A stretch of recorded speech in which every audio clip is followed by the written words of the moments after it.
नमस्कार दोस्तों, स्वागत है आपका एमसीक्यू आईक्यू में। मैंने आपको जनवरी के और फरवरी के डेली करंट अफेयर पढ़ाए हैं। आज मैं आपको जनवरी मंथ के मंथली करंट अफेयर पढ़ाऊंगा और ये इसका पार्ट फर्स्ट है।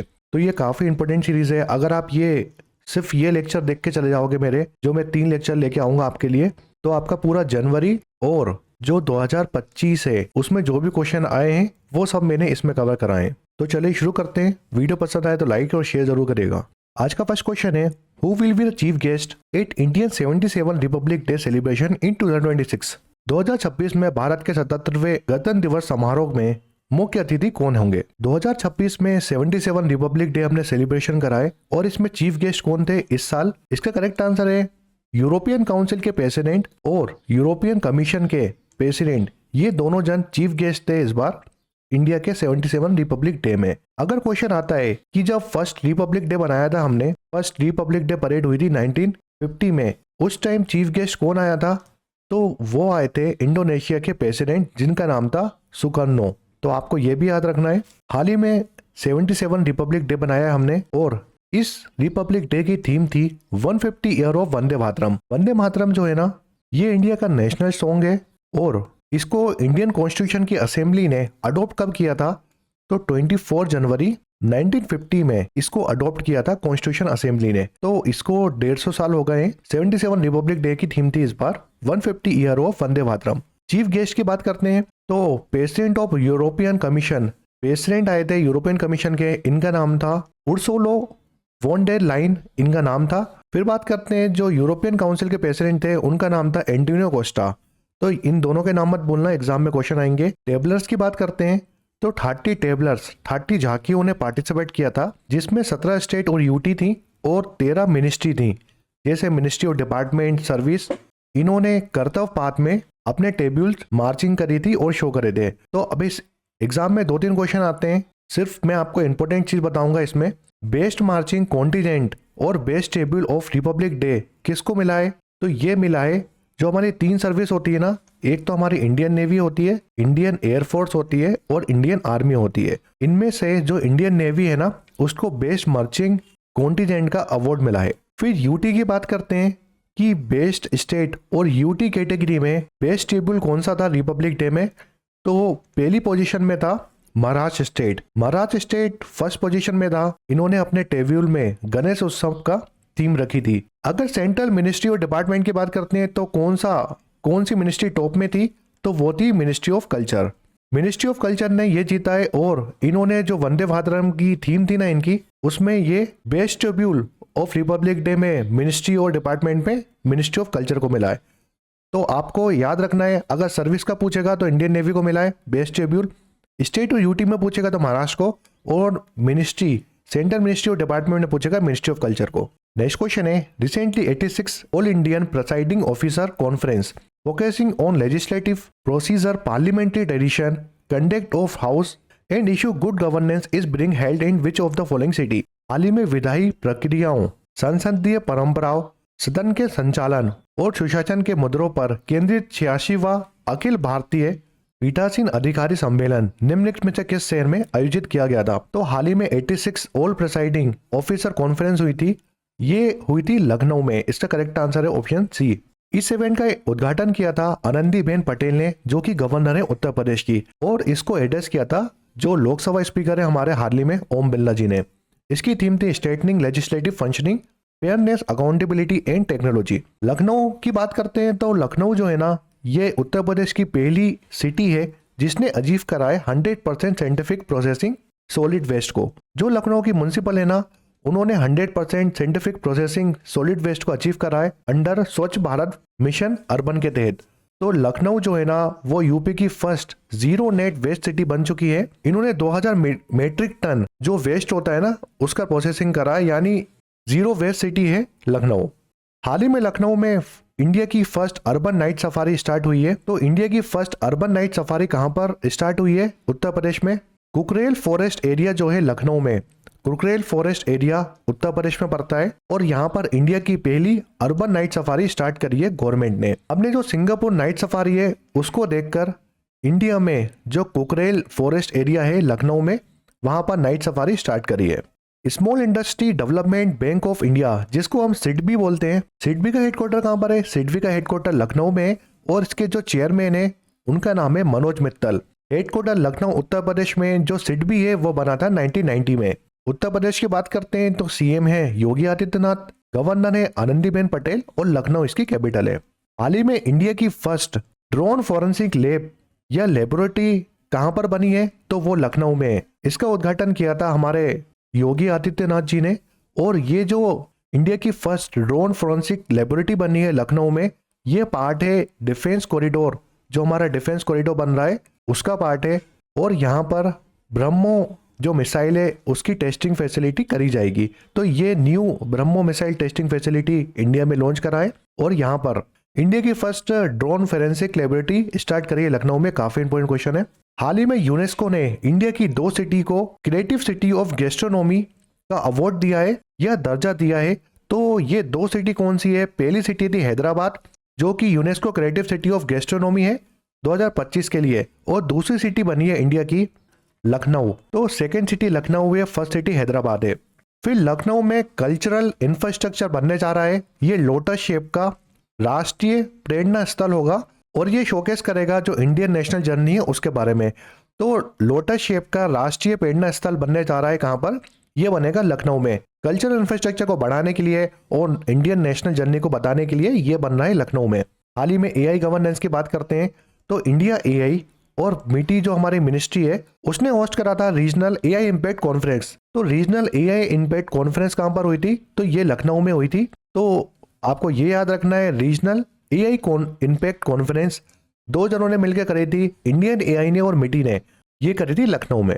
नेक्स्ट क्वेश्चन है, recently president of India has launched skill the nation challenge under the SOAR initiative in Delhi. SOAR is the initiative of which of the following ministry? हाल ही में भारत के राष्ट्रपति ने नई दिल्ली में शोर स्किलिंग ऑफ एआई रेडीनेस पहल के तहत skill the nation challenge launch किया है। शोर इनमें से किस मंत्रालय की पहल है? तो हाल ही में जो हमारे प्रेसिडेंट हैं जिनका नाम है द्रौपदी मुर्मू जी ने, उन्होंने लॉन्च करा है स्किल द नेशन चैलेंज। ये लॉन्च करा था दिल्ली से। और ये जो शोर है यानी skilling for AI readiness initiative है उसके तहत skilling the nation challenge launch करा था द्रौपदी मुर्मू जी ने। और ये जो शोर है ना वो कौन सी मिनिस्ट्री के अधीन काम करता है? Ministry of skill development and entrepreneurship के अधीन आता है शोर। शोर इनिशिएटिव गवर्नमेंट ने लॉन्च करा था जुलाई 25 में। और इसका टारगेट क्या है?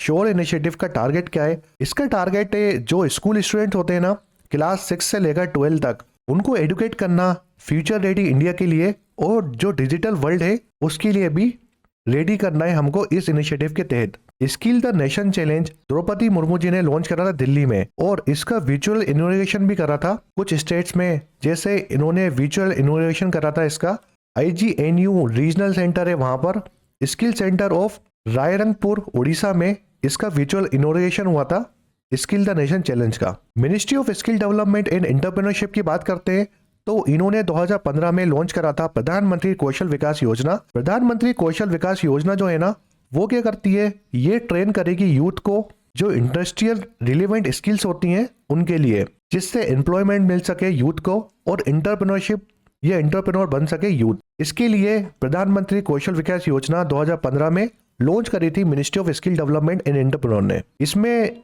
हम प्रोवाइड करते हैं शॉर्ट टर्म स्किल ट्रेनिंग मिलती है आपको गवर्नमेंट की तरफ से।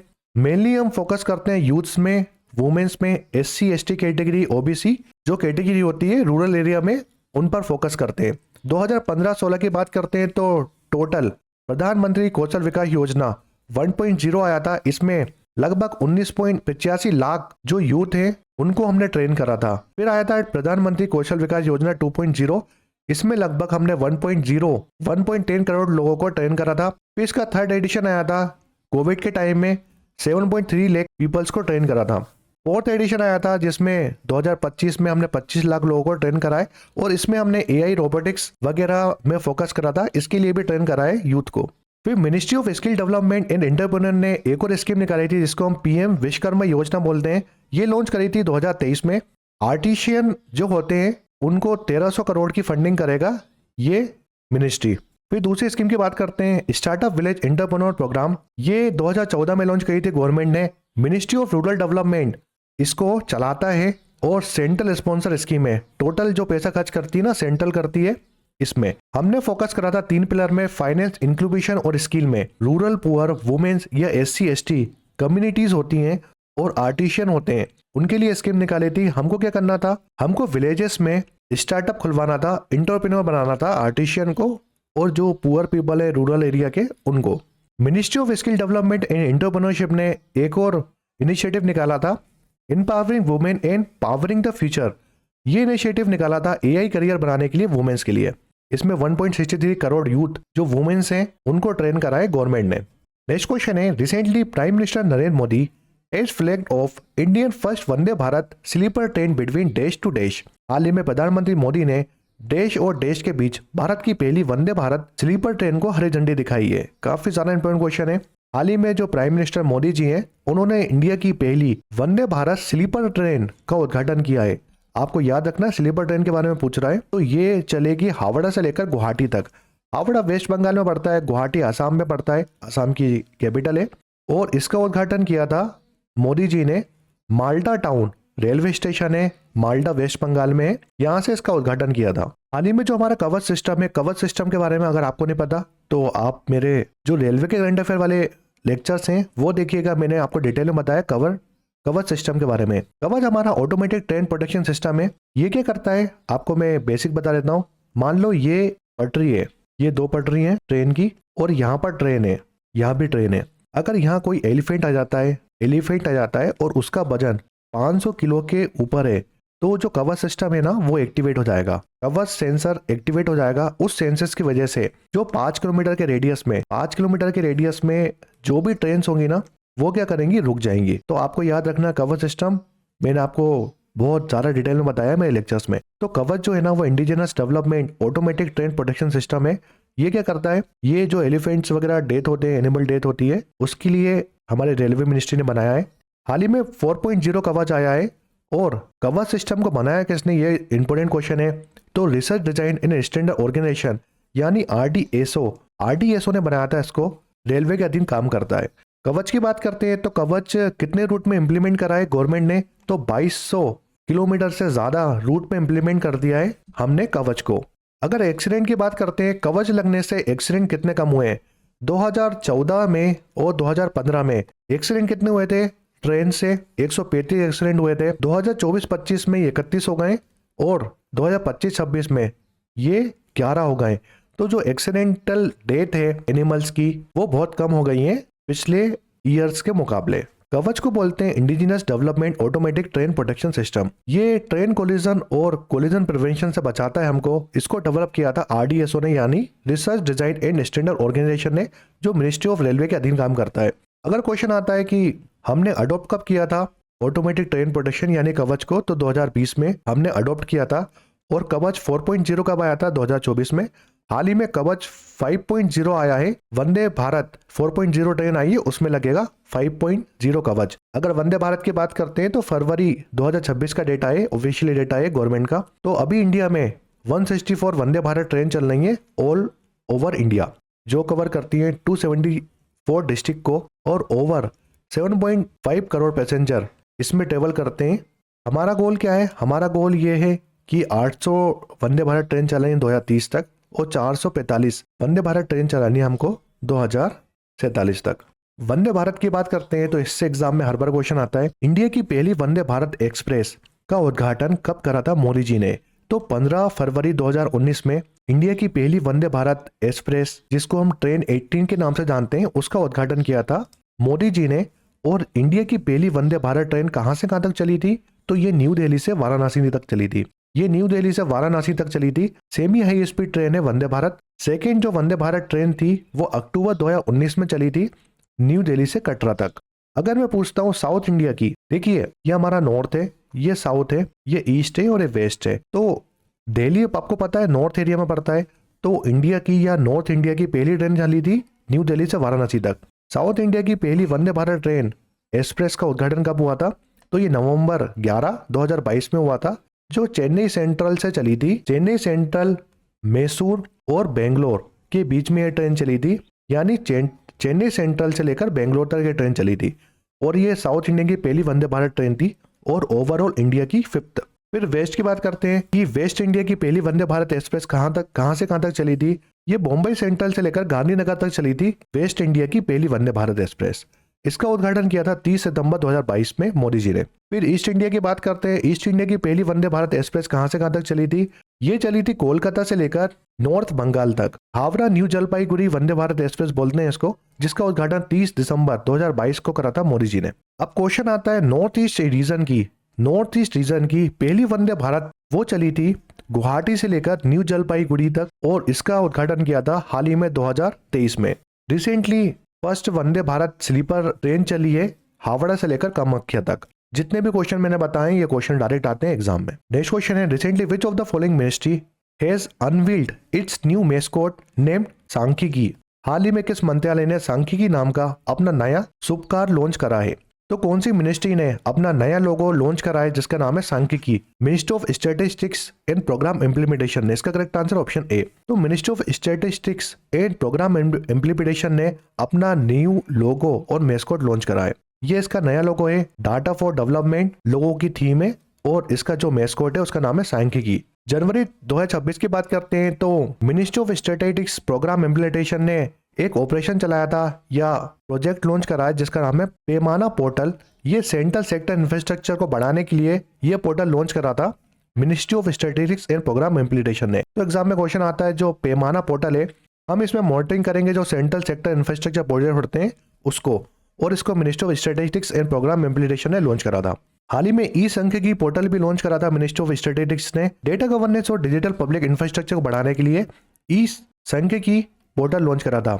नेशनल स्टैटिस्टिक्स ऑफिस जो कि ministry of statistics and programme implementation के अधीन काम करता है, नेशनल स्टैटिस्टिक्स बीटा ने लॉन्च करा था beta version of model control protocol server, और ये ई सांख्यिकी पोर्टल है ना उसके अधीन उसमें लॉन्च करा था इन्होंने। नेक्स्ट क्वेश्चन है recently prime minister of India has inaugurated the grand international exploration of sacred Piprahwa relics titled the light and the lotus relics of the awakened one at the which of the following place. हाल ही में भारत के प्रधानमंत्री ने निम्नलिखित में किस स्थान पर प्रकाश और कमल जागृत व्यक्ति के अवशेष नामक पवित्र पिपरहा अवशेषों के भव्य अंतर्राष्ट्रीय प्रदर्शन का उद्घाटन किया है। हाल ही में प्राइम मिनिस्टर मोदी जी ने grand international exploration skate Piprahwa relics जो पिपरिया रिलिक्स होती है ना उसका उद्घाटन किया था दिल्ली में। इसका करेक्ट आंसर ऑप्शन जो पिपरिया रिलिक्स होता है ना उसका टाइटल लिया था the light and the lotus, इसका टाइटल था, और इसका उद्घाटन किया था न्यू दिल्ली में। मिनिस्ट्री ऑफ कल्चर ने ऑर्गेनाइज कराया था।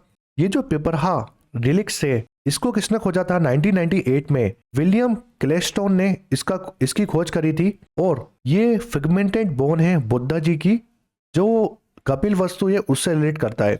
तो ये रिलिक्स हाल ही में इसका उद्घाटन किया था मोदी जी ने। नेक्स्ट क्वेश्चन है what is the name of Aadhaar mascot launched by unique identification authority of India to simplify public understanding of Aadhaar service. Aadhaar सेवाओं के बारे में लोगों की समझ को आसान बनाने के लिए unique identification authority of India ने आधार मेस्कॉट लॉन्च किया है। इसका नाम क्या है? तो ये है आधार मेस्कॉट, और इसको लॉन्च किया था unique identification authority of India ने। आधार जो मेस्कॉट है ना उसका नाम क्या है? इसका नाम है उदय। इसका correct answer option A. Section 9 of Aadhaar के तहत ये लॉन्च करा था उड़ई ने। हाल ही में उड़ई ने आधार मेस्कॉट लॉन्च करा जिसका नाम है उदय, और पब्लिक अवेयरनेस के लिए ये मेस्कॉट लॉन्च करा था इन्होंने। उड़ई की बात करते हैं तो इसके चेयरमैन है नीलकंठ मिश्रा जी, इन्होंने ये लॉन्च करा था, और ये ministry of electronics and information के अधीन काम करता है। अब ये जो मेस्कॉट है ना इसको डिजाइन किसने किया है? इसको डिजाइन किया है अरुण गोखले ने। अरुण गोखले ने इसको डिजाइन करा है और रिया जैन ने इसका नाम दिया है। अरुण गोखले जो है ना ये त्रिशूर केरल के हैं और रिया जैन भोपाल मध्य प्रदेश की हैं। नेक्स्ट क्वेश्चन है as per recent information the Somnath Swabhiman Parv will celebrated across the country throughout the year to commemorate the enduring spirit of Somnath Temple. The Somnath Temple is located which of the following place in Gujarat? हाल ही जानकारी के अनुसार सोमनाथ मंदिर की हमेशा रहने वाली भावना को याद करने के लिए पूरे साल पूरे देश में सोमनाथ स्वाभिमान पर्व मनाया जाएगा। सोमनाथ मंदिर गुजरात में किस स्थान पर है? तो सोमनाथ जो टेम्पल है ना ये 12 ज्योतिर्लिंग जो महादेव के या शिव भगवान के 12 ज्योतिर्लिंग है उसमें से है एक सोमनाथ टेम्पल, और ये वलसाड में है। वलसाड गुजरात में पड़ता है सोमनाथ डिस्ट्रिक्ट में। सोमनाथ स्वाभिमान पर्व मनाया हमने 8 जनवरी से लेकर 11 जनवरी के बीच में। 1000 ईयर हो चुके हैं सोमनाथ टेम्पल को, और सोमनाथ टेम्पल में फर्स्ट अटैक कब हुआ था? तो वो हुआ था जनवरी 1026 में। नेक्स्ट क्वेश्चन है, recently prime minister of India has inaugurated 28 conference of speaker and presiding officer of Commonwealth in New Delhi. The 28th CSPOC is being hosted by Dash in coordination with CSPO Secretariat. हाल ही में प्रधानमंत्री मोदी ने नई दिल्ली में Commonwealth के speakers और पीठासीन अधिकारियों के 28वें सम्मेलन का उद्घाटन किया है। 28वें CSPOC को देश द्वारा CSPO सेक्रेटरिएट के साथ कोऑर्डिनेशन में होस्ट किया जा रहा है। हाल ही में 28 कॉन्फ्रेंस हुई थी speaker presiding officer of Commonwealth, ये हुई थी न्यू दिल्ली में, और इसको जो कॉमनवेल्थ सेक्रेटरिएट है ना उसके साथ पार्लियामेंट ऑफ इंडिया ने होस्ट करा था। इसका करेक्ट आंसर ऑप्शन ए। इंटरनेशनल पार्लियामेंट यूनियन के प्रेसिडेंट कौन है? तुलियाई एक्सोन इसके प्रेसिडेंट है। और कॉमनवेल्थ पार्लियामेंट एसोसिएशन जिसको हम CPA बोलते हैं, इसके चेयरमैन कौन है? Doctor Christopher केलीला। हाल ही में 28 कॉन्फ्रेंस हुई थी स्पीकर और प्रेसाइडिंग ऑफिसर होते हैं जो कॉमनवेल्थ कंट्री के, उनकी, तो ये हुई थी दिल्ली में, और इसको ऑर्गेनाइज कराया था हमारे पार्लियामेंट ऑफ इंडिया ने। चेयरमैन की बात करते हैं, इसको चेयर किया था जो ओम बिरला जी हमारे लोकसभा के स्पीकर है, उन्होंने। और इंडिया में 4 बार ये कॉन्फ्रेंस हुई है। पहली बार हुई थी 1970 में, 1971 में, दूसरी बार हुई थी 1986 में, तीसरी बार हुई थी 2010 में, और चौथी बार हुई है 2026 में। इसमें चेयरपर्सन थे लोकसभा के स्पीकर ओम बिरला। इनॉग्रेशन कराया था प्राइम मिनिस्टर मोदी जी ने, ऑर्गेनाइज कराया था पार्लियामेंट ऑफ इंडिया ने। जो कॉन्फ्रेंस ऑफ स्पीकर और प्रेसाइडिंग ऑफिसर है कॉमनवेल्थ के, उसका फर्स्ट सेशन कब आया था? 1969 में। और जो 29th मीटिंग होने वाली है इनकी, वो होगी लंदन यूके में। नेक्स्ट क्वेश्चन है, Ponduru khadi which recently receive an officially GI tag belong to which state? Ponduru khadi जिसे हाल ही में ऑफिशियली GI टैग मिला है, वे किस राज्य में है? तो हाल ही में आंध्र प्रदेश की जो पोंडुरु खादी है ना उसको GI टैग का दर्जा मिला है। इसका करेक्ट आंसर है ऑप्शन बी। ये हैंड वूवन कॉटन फैब्रिक है आंध्र प्रदेश का, जो पोंडुरु विलेज श्रीकाकुलम डिस्ट्रिक्ट आंध्र प्रदेश में पड़ता है। अगर हैंडलूम की बात करते हैं तो वो खादी एंड विलेज इंडस्ट्री और कमीशन के अधीन काम करता है। और खादी और विलेज इंडस्ट्री और कमीशन के चेयरमैन कौन है? तो मनोज कुमार इसके चेयरमैन है। आंध्र प्रदेश के कुछ हैंडलूम प्रोडक्ट्स हैं जिसको हाल ही में GI टैग मिला था। उपट्टा जामधानी साड़ी, इसको GI टैग मिला है, ये हैंडलूम प्रोडक्ट है आंध्र प्रदेश का। केंकतागिरी साड़ी और मंगलागिरी साड़ी और फैब्रिक, धर्मावरम हैंडलूम और पत्तू साड़ी और पावादास, इन ये जो है ना हैंडलूम प्रोडक्ट्स ये आंध्र प्रदेश के, और इन सबको GI टैग मिला है। ये सब खादी प्रोडक्ट्स है। Khadi village and industrial commission जो है ना ये स्टैट्यूटरी बॉडी है इंडिया की, जो बनी थी अप्रैल 1957 में, और ये गवर्नमेंट ऑफ इंडिया के अधीन काम करती है। इसके लिए एक एक्ट पास करा था पार्लियामेंट में, khadi and village industrial act 1956 के तहत बनी है। Ministry of micro small and medium enterprise के अधीन काम करती है। यानी जो MSME मिनिस्ट्री है ना उसके अधीन आती है हमारा khadi village and industrial commission. देखिए अगर क्वेश्चन आता है कि जो खादी विलेज और इंडस्ट्रियल कमीशन है KVIC, ये बना था अप्रैल 1957 में, जो कि ministry of micro small and medium enterprise के अधीन काम करता है।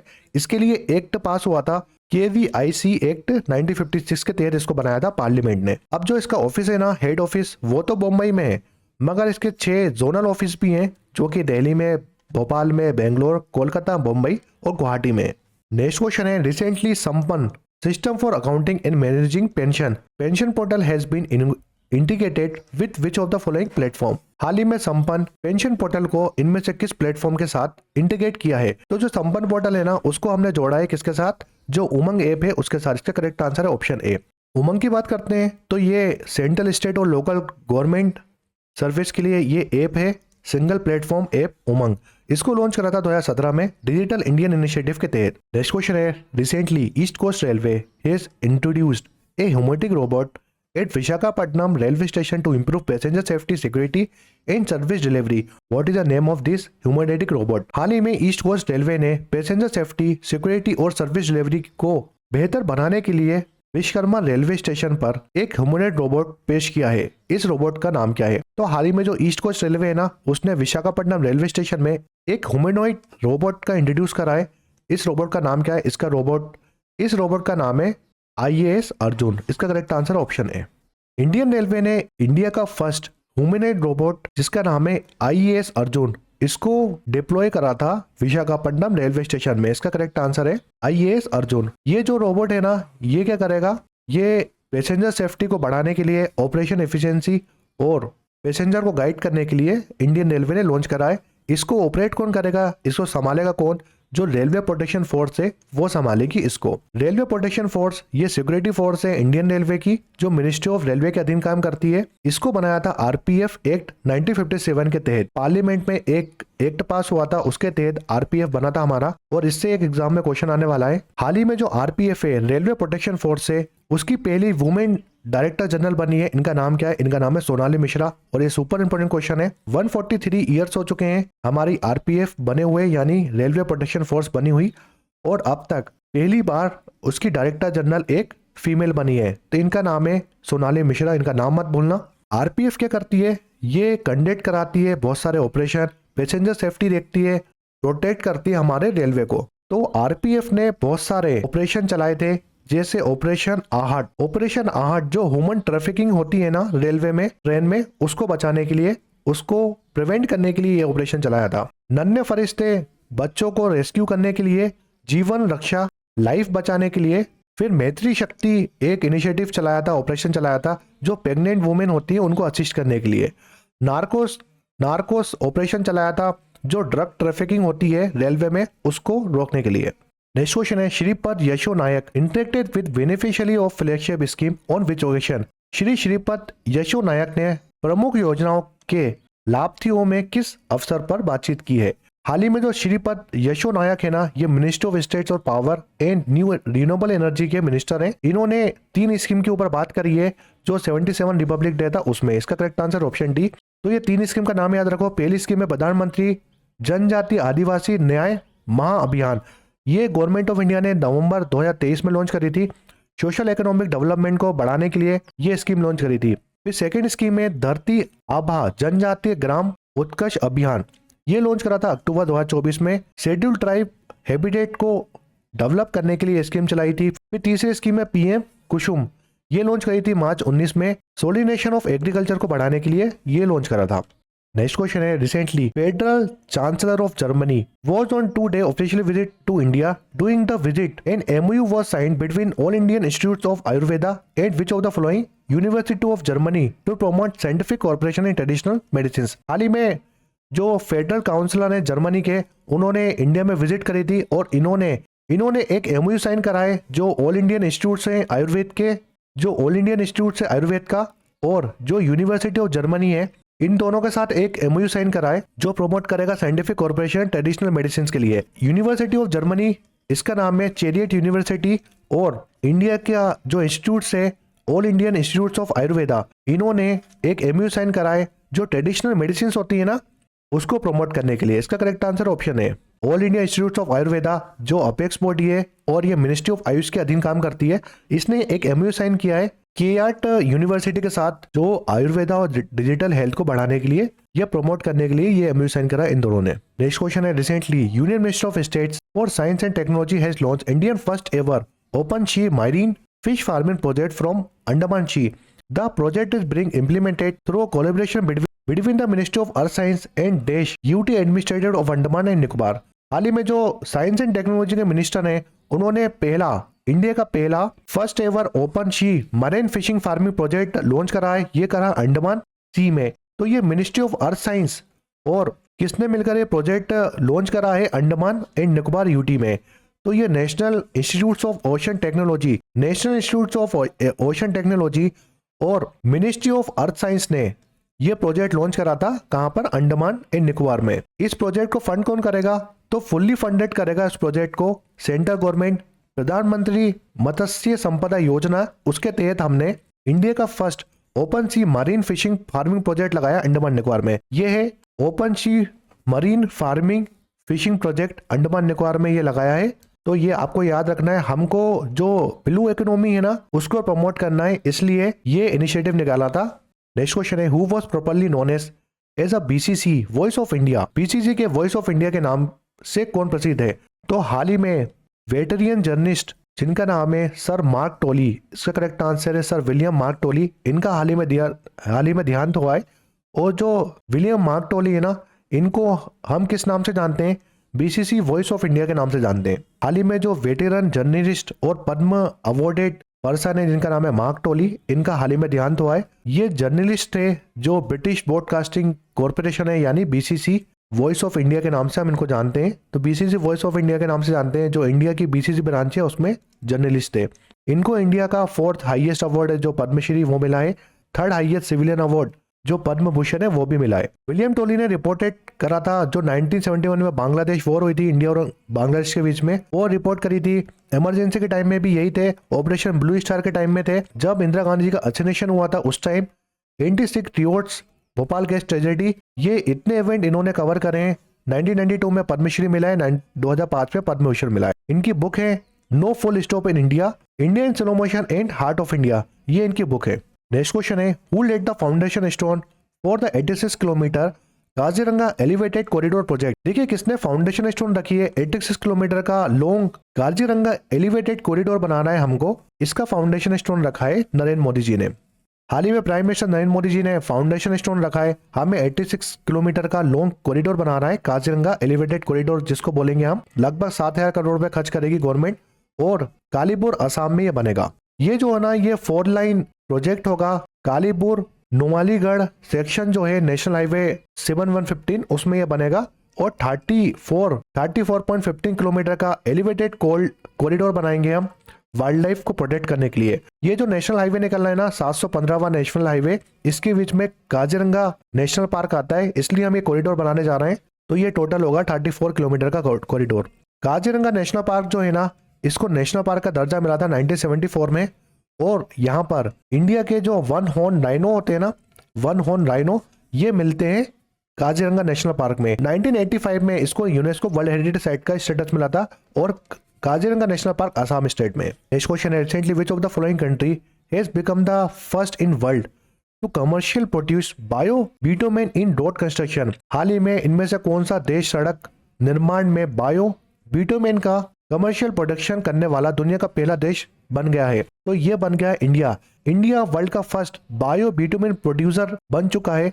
अब इंडिया क्या करेगा, ये जो बायो बिटुमेन बनाएगा और रोड कंस्ट्रक्शन में काम करेगा। बायो बिटुमेन को डेवलप कौन कर रहा है, तो इसको डेवलप कर रहा है council of scientific industrial research, जिसको हम CSIR बोलते हैं, और इसके साथ सेंट्रल रोड रिसर्च इंस्टीट्यूट और इंडियन इंस्टीट्यूट ऑफ पेट्रोलियम, ये मिलकर बायो बिटुमेन बना रहे हैं इंडिया में।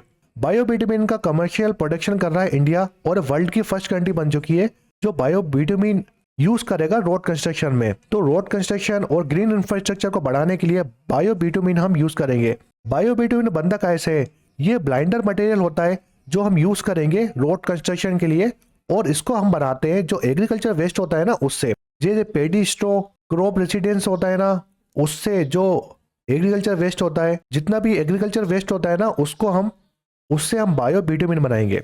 नेक्स्ट क्वेश्चन है Indian surpass which country become the world largest rice producer. विश्व का सबसे बड़ा चावल उत्पादक बनने के लिए भारत ने किस देश को पीछे छोड़ा है? तो इंडिया जो है ना वर्ल्ड का लार्जेस्ट प्रोड्यूसर बन चुका है राइस में, और इसने चाइना को पीछे छोड़ा। इसका correct answer option D. Ministry of agriculture के जो मिनिस्टर हैं शिवराज सिंह चौहान, उन्होंने बोला है कि इंडिया वर्ल्ड का लार्जेस्ट राइस प्रोड्यूसर बन चुका है और इसने चाइना को पीछे छोड़ दिया है। लगभग 150 मिलियन टन प्रोड्यूस करता है इंडिया। इंडिया जो है ना वो मिल्क प्रोडक्शन में भी फर्स्ट है वर्ल्ड में। तो इंडिया सबसे ज्यादा प्रोड्यूस करता है राइस वर्ल्ड में, फर्स्ट नंबर पे राइस में, मिल्क में, और सेकंड नंबर में वीट में। वीट में सेकंड लार्जेस्ट प्रोड्यूसर है वर्ल्ड का इंडिया, और जो फिश प्रोडक्शन है ना उसमें भी सेकंड लार्जेस्ट प्रोड्यूसर है इंडिया। तो एग्जाम में क्वेश्चन आएगा लार्जेस्ट प्रोड्यूसर कौन कौन सी चीज में, तो राइस में और मिल्क में वर्ल्ड में, और सेकंड लार्जेस्ट प्रोड्यूसर है इंडिया वीट में और फिश प्रोडक्शन में। जो फिश प्रोडक्शन होती है ना उसमें भी सेकंड लार्जेस्ट आता है। नेक्स्ट क्वेश्चन है recently ministry of women and child development launched an integrated corporate social responsibility and partnership facilitation digital portal to strengthening coordination and transparency for women child development initiative. What is the name of portal? हाल ही में जो ministry of women and child development ने उसने launch करा है integrated corporate social responsibility portal. ये portal क्या करेगा, वुमेन और चाइल्ड डेवलपमेंट इनिशिएटिव जो कोऑर्डिनेशन होता है ना उसको बढ़ाने के लिए ये पोर्टल लॉन्च करा है, डिजिटल पोर्टल। इसका नाम क्या है? इसका नाम है पंखुड़ी। इसका correct answer option A. Union minister Annapurna Devi जो है ना उनने पंखुड़ी पोर्टल लॉन्च करा था। ये पोर्टल लिविंग स्टैंडर्ड को इनहेंस करने के लिए वुमेन और चाइल्ड के लिए लॉन्च करा था। नेक्स्ट क्वेश्चन है recently union cabinet has approved the continuation of Atal Pension Yojana up to date along the extraction of funding support for promotion and development activity and gap funding. देखिए हाल ही में जो union cabinet है उन्होंने approve करा है कि हमें कंटिन्यू रखना है जो अटल पेंशन योजना है उसको। प्रमोशन और फंडिंग डेवलपमेंट एक्टिविटी को भी बढ़ाया है गवर्नमेंट ऑफ इंडिया ने। तो अब जो अटल पेंशन योजना है उसका टेन्योर कब तक बढ़ा दिया है, तो 2030-31 तक अटल पेंशन योजना चलेगी कंटिन्यू। अटल पेंशन योजना की बात करते हैं तो गवर्नमेंट ऑफ इंडिया ने इसको लॉन्च करा था 9 मई 2015 में। जो पुअर सेक्टर में पीपल होते हैं उनके लिए, जो अनप्रिविलेज वर्कर्स होते हैं उनके लिए अटल पेंशन योजना लॉन्च करी थी गवर्नमेंट ऑफ इंडिया ने। अगर कोई व्यक्ति 42 रुपए या 42 रुपए से इन्वेस्टमेंट करता है या कॉन्ट्रीब्यूट करता है अटल पेंशन योजना में, तो मिनिमम आप 42 रुपए डाल सकते हो इस योजना में और मैक्सिमम 1454 रुपए ये मैक्सिमम कॉन्ट्रीब्यूशन है अटल पेंशन योजना का और मिनिमम है 42 रुपए। अगर आप 42 रुपए या 1454 रुपए खर्च करते हो या कॉन्ट्रीब्यूट करते हो अटल पेंशन योजना में, तो 60 साल के बाद आपको 1,000 से लेकर 5,000 के बीच में पर मंथ पेंशन मिलेगी। और अटल पेंशन योजना में कौन पार्टिसिपेट कर सकता है, तो अगर आपकी एज 18 से 40 साल के बीच में है तो आप अटल पेंशन योजना में पैसे कंट्रीब्यूट कर सकते हो या जमा कर सकते हो। नेक्स्ट क्वेश्चन है which state secured the first position in पीसा इम्प्लीमेंटेशन रैंकिंग इन 2024-25। पीसा कार्यवाहन रैंकिंग 2024-25 में प्रथम स्थान किस राज्य को मिला है, तो इसका करेक्ट आंसर है महाराष्ट्र। महाराष्ट्र ने जो पीसा रैंकिंग आई थी उसमें फर्स्ट पोजीशन पाई है महाराष्ट्र स्टेट ने, सेकंड मध्य प्रदेश है और तीसरे स्थान में हिमाचल प्रदेश। जो पीसा है ना, जिसको हम panchayat extension to schedule area act 1966 में आया था पीसा एक्ट, और इसको मिनिस्ट्री ऑफ पंचायती राज संभालती है। ये क्या करता है, जो पंचायत का एक्सटेंशन करना है हमको शेड्यूल एरिया में, उसके लिए हम पीसा एक्ट लाए थे 1996 में। जो ट्राइबल कम्युनिटी होती है ना, ग्राम सभा इसको एम्पावर करती है ट्राइबल कम्युनिटी तक पहुंचाने के लिए। पंचायत राज के जो स्कीम होती है, जो पंचायत के बेनिफिट्स होते हैं उनको हमें पहुंचाना है ट्राइबल कम्युनिटी तक, इसलिए हम पीसा एक्ट लेके आए थे। तो हर साल रैंकिंग देती है, इसमें महाराष्ट्र फर्स्ट आया था, सेकंड मध्य प्रदेश, तीसरा हिमाचल प्रदेश आया था। हाल ही में मिनिस्ट्री ऑफ पंचायती राज है ना, उसने पंचम चैटबॉट भी इंट्रोड्यूस करा था। पंचम चैटबॉट को कोलैबोरेशन करा है यूनिसेफ के साथ। तो आपको याद रखना एग्जाम में डायरेक्ट क्वेश्चन आएगा कि पंचम जो चैटबॉट है वो कौन सी मिनिस्ट्री ने निकाला है, तो वो मिनिस्ट्री ऑफ पंचायती राज ने निकाला है। नेक्स्ट क्वेश्चन है which two sites were recently designated as Ramsar wetland in India. हाल ही में भारत में किन दो स्थलों को रामसर वेटलैंड के रूप में नामित किया गया है, तो हाल ही में इंडिया में दो नई रामसर साइट बनी है। पहली रामसर साइट है पटना बर्ड सेंचुरी और दूसरी है चारी धान। इसका correct answer option C. India में बात करते हैं टोटल कितनी राम साइट है, 98 रामसर साइट है इंडिया में। हाल ही में पटना बर्ड सेंचुरी ये उत्तर प्रदेश में है, इटावा डिस्ट्रिक्ट में। ये काफी इंपॉर्टेंट क्वेश्चन है, ये क्वेश्चन जरूर आएगा।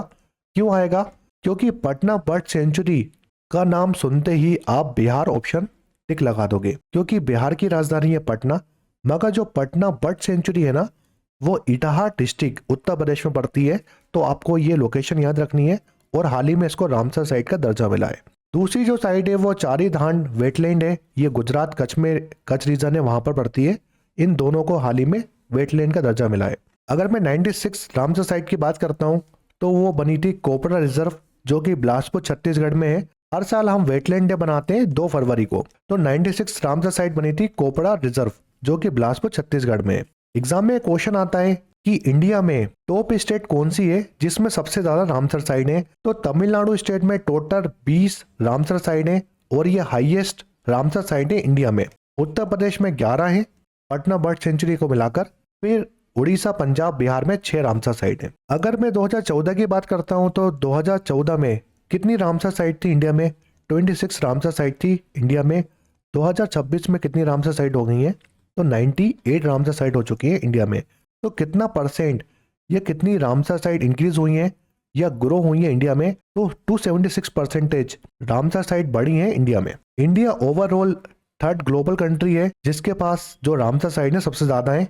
यूनाइटेड किंगडम्स और मैक्सिको के बाद इंडिया 3rd नंबर में आता है। हाल ही में रामसर एक्सक्रेटेड वेटलैंड सिटीज का दर्जा मिला है 2 सिटीज को 2025 में।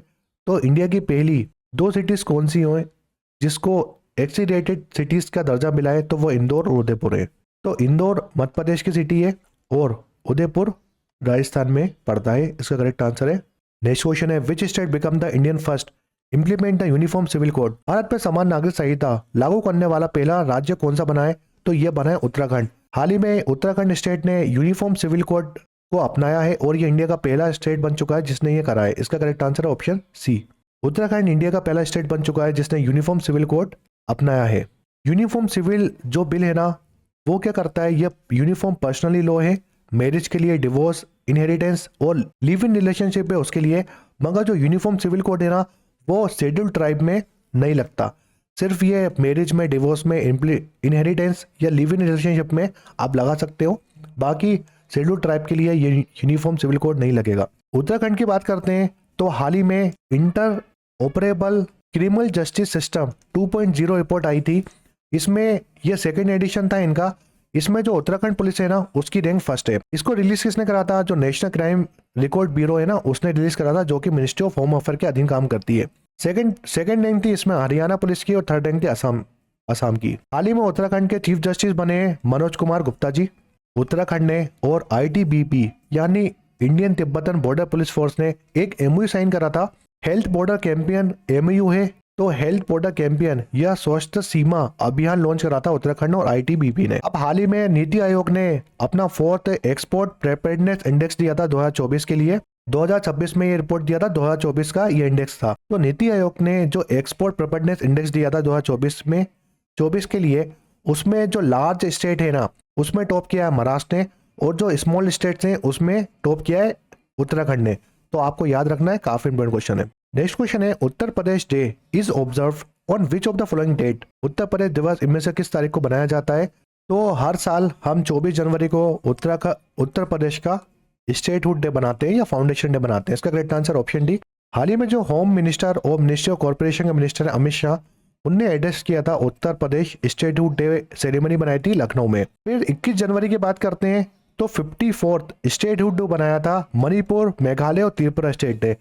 तो मणिपुर, मेघालय और त्रिपुरा स्टेट का 54th स्टेटहुड डे था 21 जनवरी को।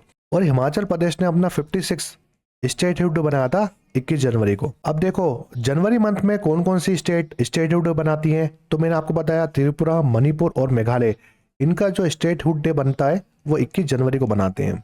त्रिपुरा की बात करते हैं, इसके CM है मानिक शाह, इसके गवर्नर है इंद्रसेन रेड्डी नुल्लू। मणिपुर की बात करते हैं यमनाम खेमचंद सिंह CM है, अजय कुमार भल्ला गवर्नर है मणिपुर के। मेघालय की बात करते हैं कोमराड संगमा, इसके फिर से CM बन चुके हैं और गवर्नर है इसके CH विजय शंकर। उत्तर प्रदेश के CM योगी आदित्यनाथ, आनंदीबेन पटेल गवर्नर है। हिमाचल प्रदेश के CM है सुखविंदर सिंह सुक्खू, शिव प्रताप शुक्ला गवर्नर है। नेक्स्ट क्वेश्चन है recently which of the following city has become the first in Uttar Pradesh to achieve 100% scientific processing of municipal solid waste under Swachh Bharat Mission Urban, which of the following commissioning of Shivari solid waste management plant। तो हाल ही में मैंने आपको बताया था उत्तर प्रदेश की जो लखनऊ सिटी है वो यूपी की first zero fresh dump city बन चुकी है। इसका करेक्ट आंसर है ऑप्शन डी।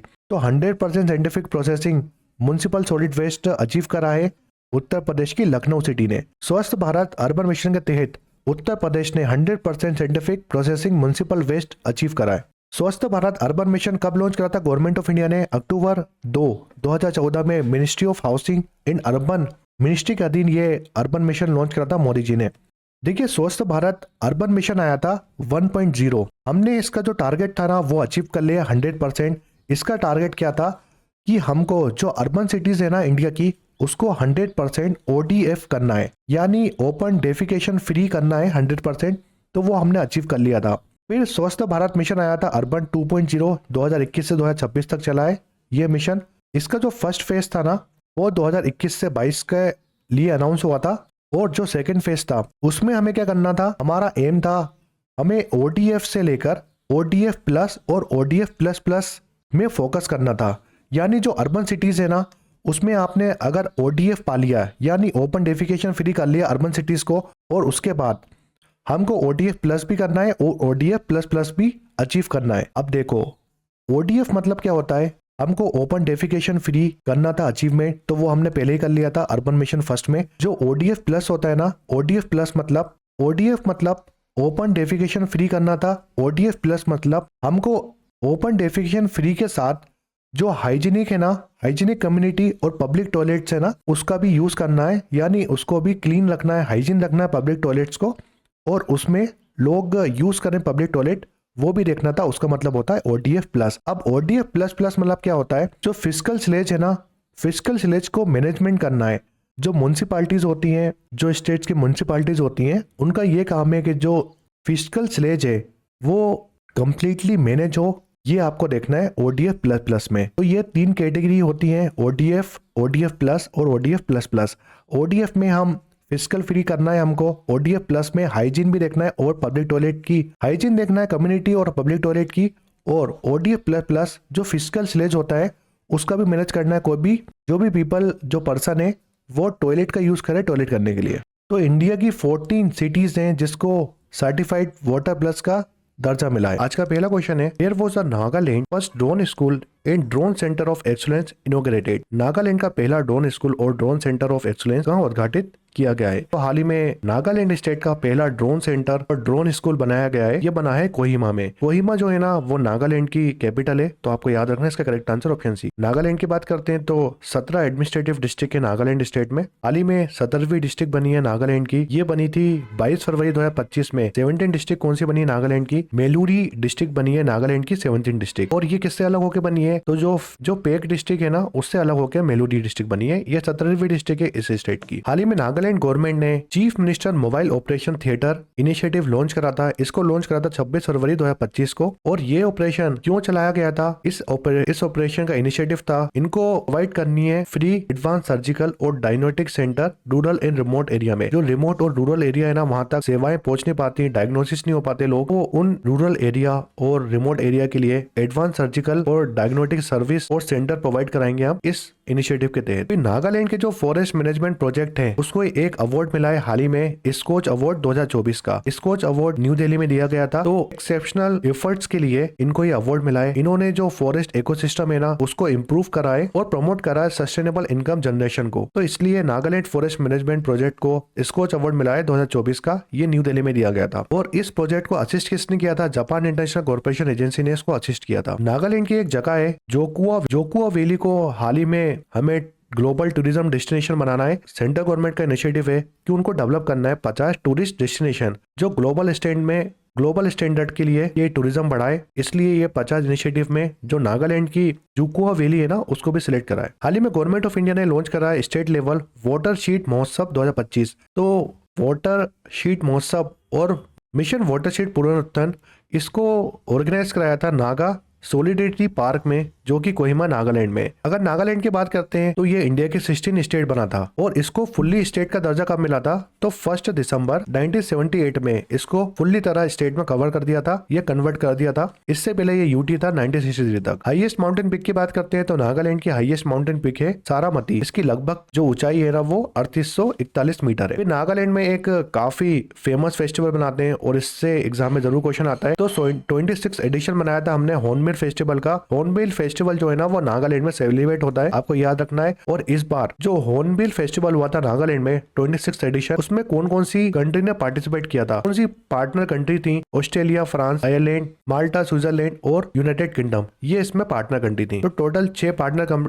कंट्री थी हॉर्नबिल फेस्टिवल में। खेलो इंडिया बीच गेम की बात करते हैं तो इसका मैस्कॉट था पीएल्स। खेलो इंडिया बीच गेम का मैस्कॉट था पीएल्स। और मेडल टैली की बात करते हैं खेलो इंडिया बीच गेम में तो मणिपुर सबसे ज्यादा मेडल लेके गया है। मेडल टैली में टॉप था मणिपुर, सेकंड नंबर पे महाराष्ट्र और थर्ड नंबर में नागालैंड था। खेलो इंडिया बीच गेम जो है ना, आप मुझे बताओ ये कहां पर हुए थे, क्योंकि मैं आपको बहुत बार बता चुका हूँ। और इसमें थर्ड पोजीशन में था नागालैंड। नागालैंड की बात करते हैं, नागालैंड इंडिया की पहली स्टेट बन चुकी है जिसने फर्स्ट पेपरलेस असेंबली इंट्रोड्यूस करी है। अपनी लेजिस्लेटिव असेंबली में नागालैंड ने इंट्रोड्यूस करा है नेवा प्रोग्राम, नेशनल ई विधान एप्लीकेशन प्रोग्राम लॉन्च कर दिया है, इम्प्लीमेंट कर दिया है नागालैंड लेजिस्लेटिव असेंबली में। और ये इंडिया की पहली स्टेट बन चुकी है। फिर एक रिपोर्ट आई है नेशनल एनुअल रिपोर्ट और इंडेक्स आया है वुमेन सेफ्टी 2025 के लिए ये रिपोर्ट आई है। तो ये रिपोर्ट क्या बताती है? वुमेन सेफ्टी किस सिटी या स्टेट में ज्यादा अच्छी है। तो टॉप सेफेस्ट सिटी बताता हूँ वुमेन्स के लिए, तो उसमें फर्स्ट पोजीशन में थी कोहिमा नागालैंड की कैपिटल है और ये सेफेस्ट सिटी है इंडिया की वुमेन्स के लिए। सेकंड नंबर पे आंध्र प्रदेश की विशाखापट्टनम, थर्ड नंबर पे भुवनेश्वर उड़ीसा,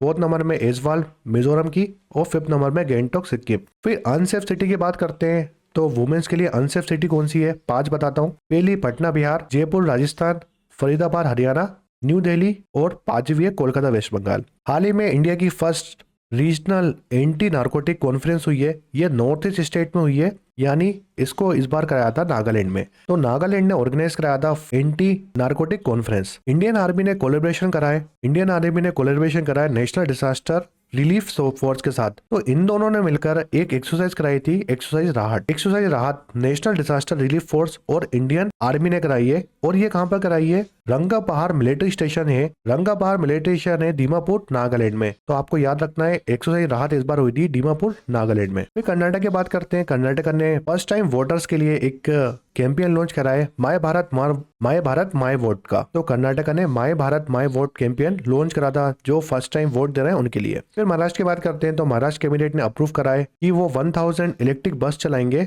पुणे मेट्रोपोलिटन रीजन्स में, और ये पीएमई ड्राइव स्कीम के तहत चलाएंगे। पीएमई ड्राइव स्कीम कब आई थी? 2024 में आई थी, जो कि मिनिस्ट्री ऑफ हेवी इंडस्ट्री के अधीन काम करती है। महाराष्ट्र ने एक और चीज लॉन्च करी है, अरुणोदय योजना। सिकल सेल एमेनिमिया को हटाने के लिए, उसको एलिमिनेट करने के लिए प्रोग्राम लॉन्च करा था महाराष्ट्र में। Anaemia elimination mission government of India ने कब लॉन्च करा था?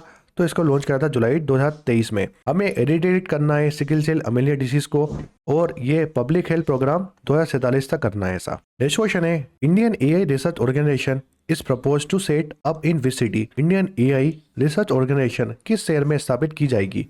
तो ये की जाएगी गांधीनगर में। गांधीनगर कहाँ पर है? गांधीनगर गुजरात में। हाल ही में भूपेन्द्र पटेल जो गुजरात के चीफ मिनिस्टर हैं, उन्होंने अप्रूव कराए कि ये इंडियन एआई रिसर्च ऑर्गेनाइजेशन बनाएंगे गांधीनगर में। गांधीनगर की बात करते हैं। तो गांधीनगर में first international Olympic research conference हुआ है इस बार। तो पहली बार इंटरनेशनल ओलंपिक रिसर्च कॉन्फ्रेंस का हुई है, ये भी गांधीनगर में हुई है। इंडिया का फर्स्ट आर्कोलॉजिकल एक्सपीरियंशियल म्यूजियम खोला है। इसका उद्घाटन किया था, कहाँ पर खुला है ये? तो वतनगर गुजरात में खुला है ये म्यूजियम। तो आपको याद रखना है इंडिया का पहला आर्कोलॉजिकल स्पेशल म्यूजियम खुला है वडनगर गुजरात में। फिर गांधीनगर गुजरात में इंडिया की पहली बीमस्टेक यूथ समिट हुई है 2025 की। तो इंडिया की तो फर्स्ट बीमस्टेक यूथ समिट कहाँ हुई है? ये गांधीनगर गुजरात में हुई थी, और इसको होस्ट करा था मिनिस्ट्री ऑफ यूथ अफेयर और स्पोर्ट्स ने। गुजरात की पहली बायोडाइवर्सिटी हेरिटेज साइट कहाँ पर है?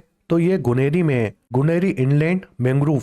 ये फर्स्ट बायोलॉजिकल डाइवर्सिटी साइट है गुजरात की। अगर क्वेश्चन आता है इंडिया की पहली बायोडाइवर्सिटी हेरिटेज साइट ये कौन सी है? तो ये 2007 में इसको ये दर्जा मिला था, और इसका नाम है द नन्नूर टमरिन ग्लोव। ये कहाँ पर है? ये देवनगरी हिल्स में, जो बेंगलोर रूरल डिस्ट्रिक्ट है कर्नाटक की, वहां पर है ये। और इसको ये इंडिया की पहली बायोडाइवर्सिटी हेरिटेज साइट है, 2007 में इसको बनाया गया था।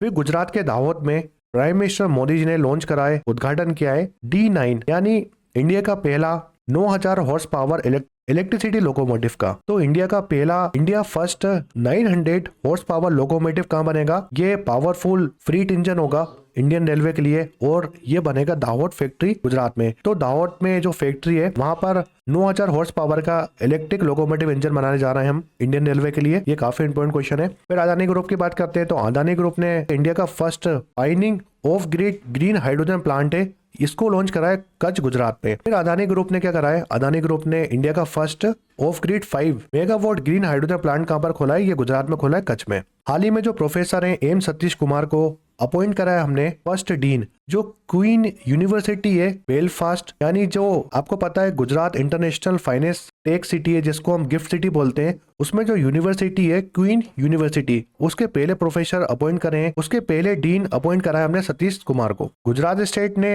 इंडिया का first dedicated tribal genome project launch कराए।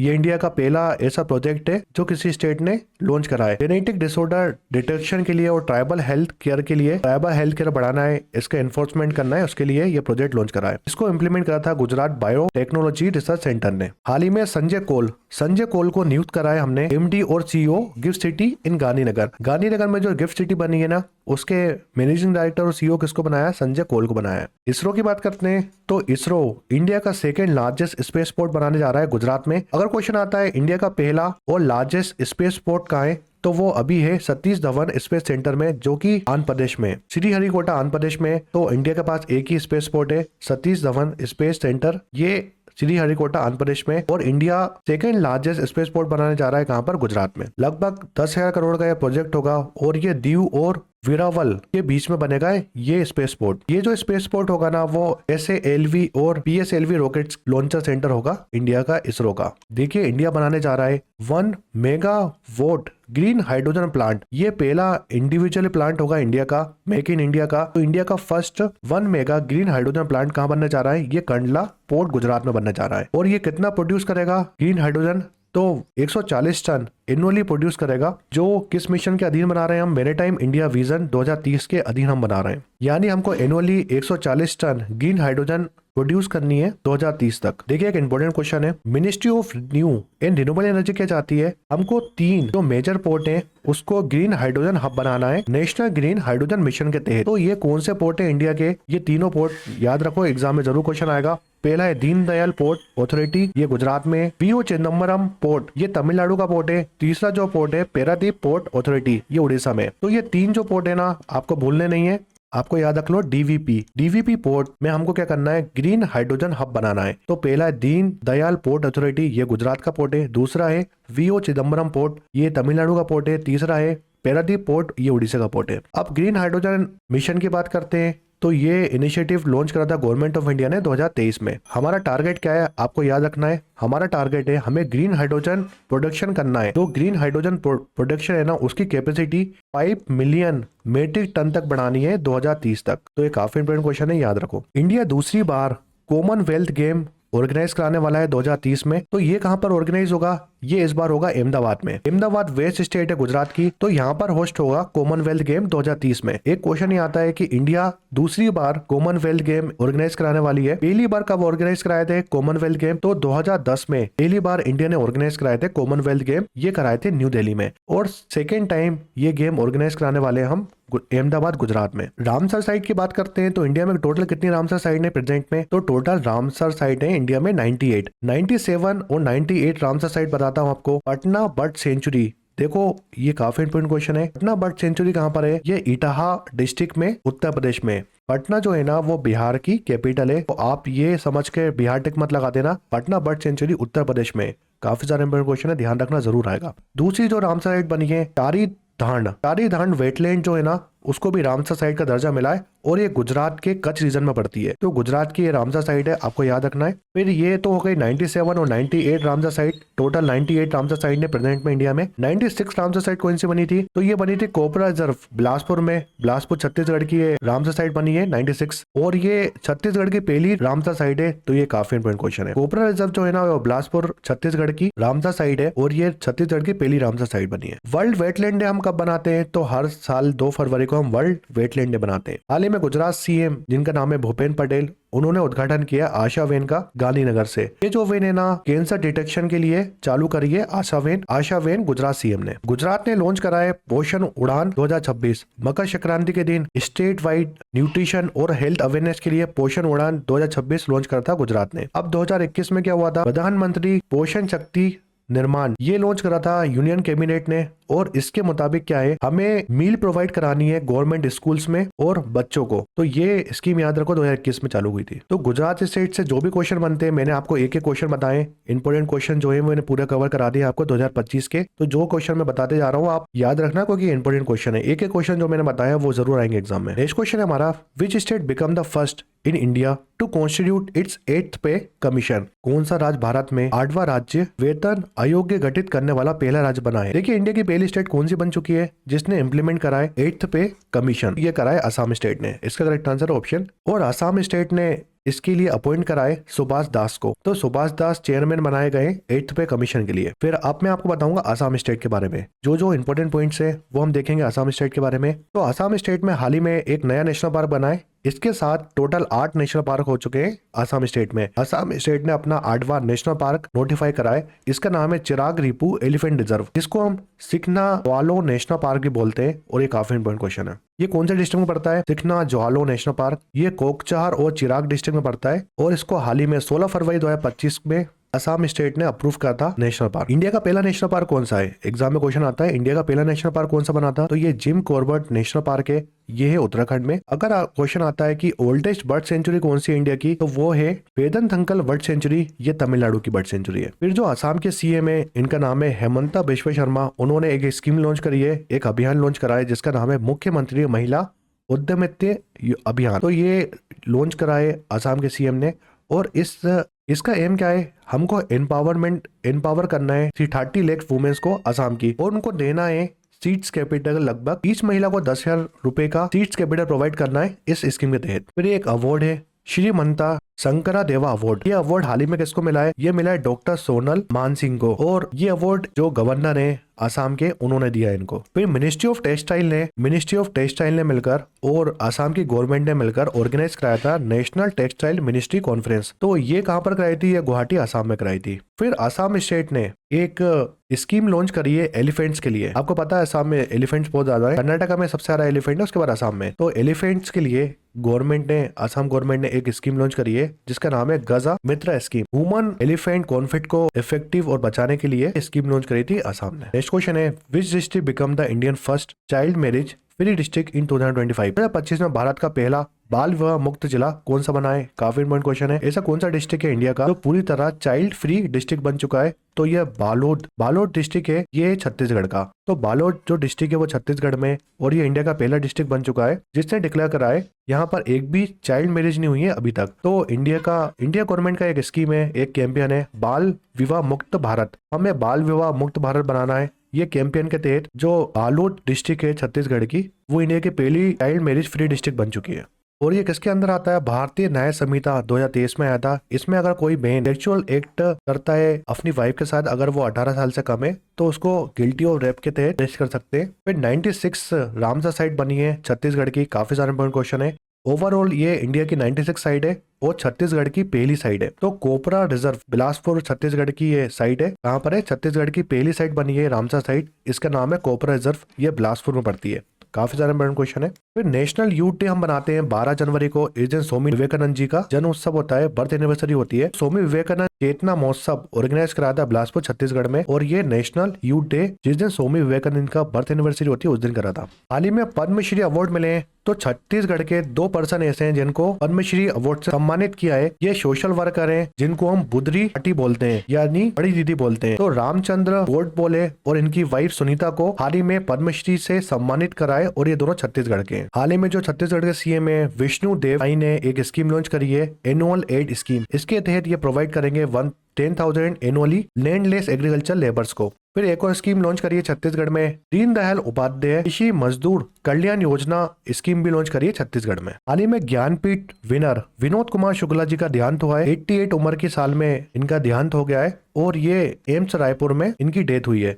तो आपको याद रखना है, ये जो है ना, ये फर्स्ट पर्सन है छत्तीसगढ़ के जिनको ज्ञानपीठ अवार्ड मिला है, इनका नाम है विनोद कुमार शुक्ला। अगर आप छत्तीसगढ़ पीएससी दे रहे हो तो उसमें जरूर आएगा ये क्वेश्चन। तो ज्ञानपीठ अवार्ड मिला था इनको, और ये पहले पर्सन है छत्तीसगढ़ के जिनको ज्ञानपीठ अवार्ड मिला है। साहित्य अकेडमी अवार्ड भी मिला है 1999 में, और इनकी नोवेल का नाम याद रखो। और पेन नबोकवा अवार्ड भी मिला है 2023 में, और ये इंडिया के पहले रिसिपिएंट है इंटरनेशनल लिटरेचर अचीवमेंट मिला है जिसको पेन नोवा अवार्ड। के हाल ही में खेलो इंडियन ट्राइबल गेम होने वाले हैं, ये कहाँ पर होंगे, ये 25 मार्च से लेकर 6 अप्रैल तक होंगे। और इसको होस्ट कौन कर रहा है, खेलो इंडियन ट्राइबल गेम्स को इस बार होस्ट कर रहा है छत्तीसगढ़। काफी सारे इंपोर्टेंट क्वेश्चन है। इसका मैस्कोट याद रखो मोरवीर, ये ट्राइबल सिंबल है, ट्राइबल का प्राइड है मोरवीर, और इसका ये मैस्कोट है। इसको अनाउंस किसने किया है, जो मिनिस्ट्री है हमारे यूथ अफेयर एंड स्पोर्ट्स, जिसके मिनिस्टर है मनसुख मांडवी, उन्होंने अनाउंस करा है कि जो खेलो इंडिया ट्राइबल गेम्स होंगे वो छत्तीसगढ़ में होंगे। रायपुर, जगदलपुर और सुरगुजा सिटी जो है ना छत्तीसगढ़ की, वहां पर ये इंडिया का पहला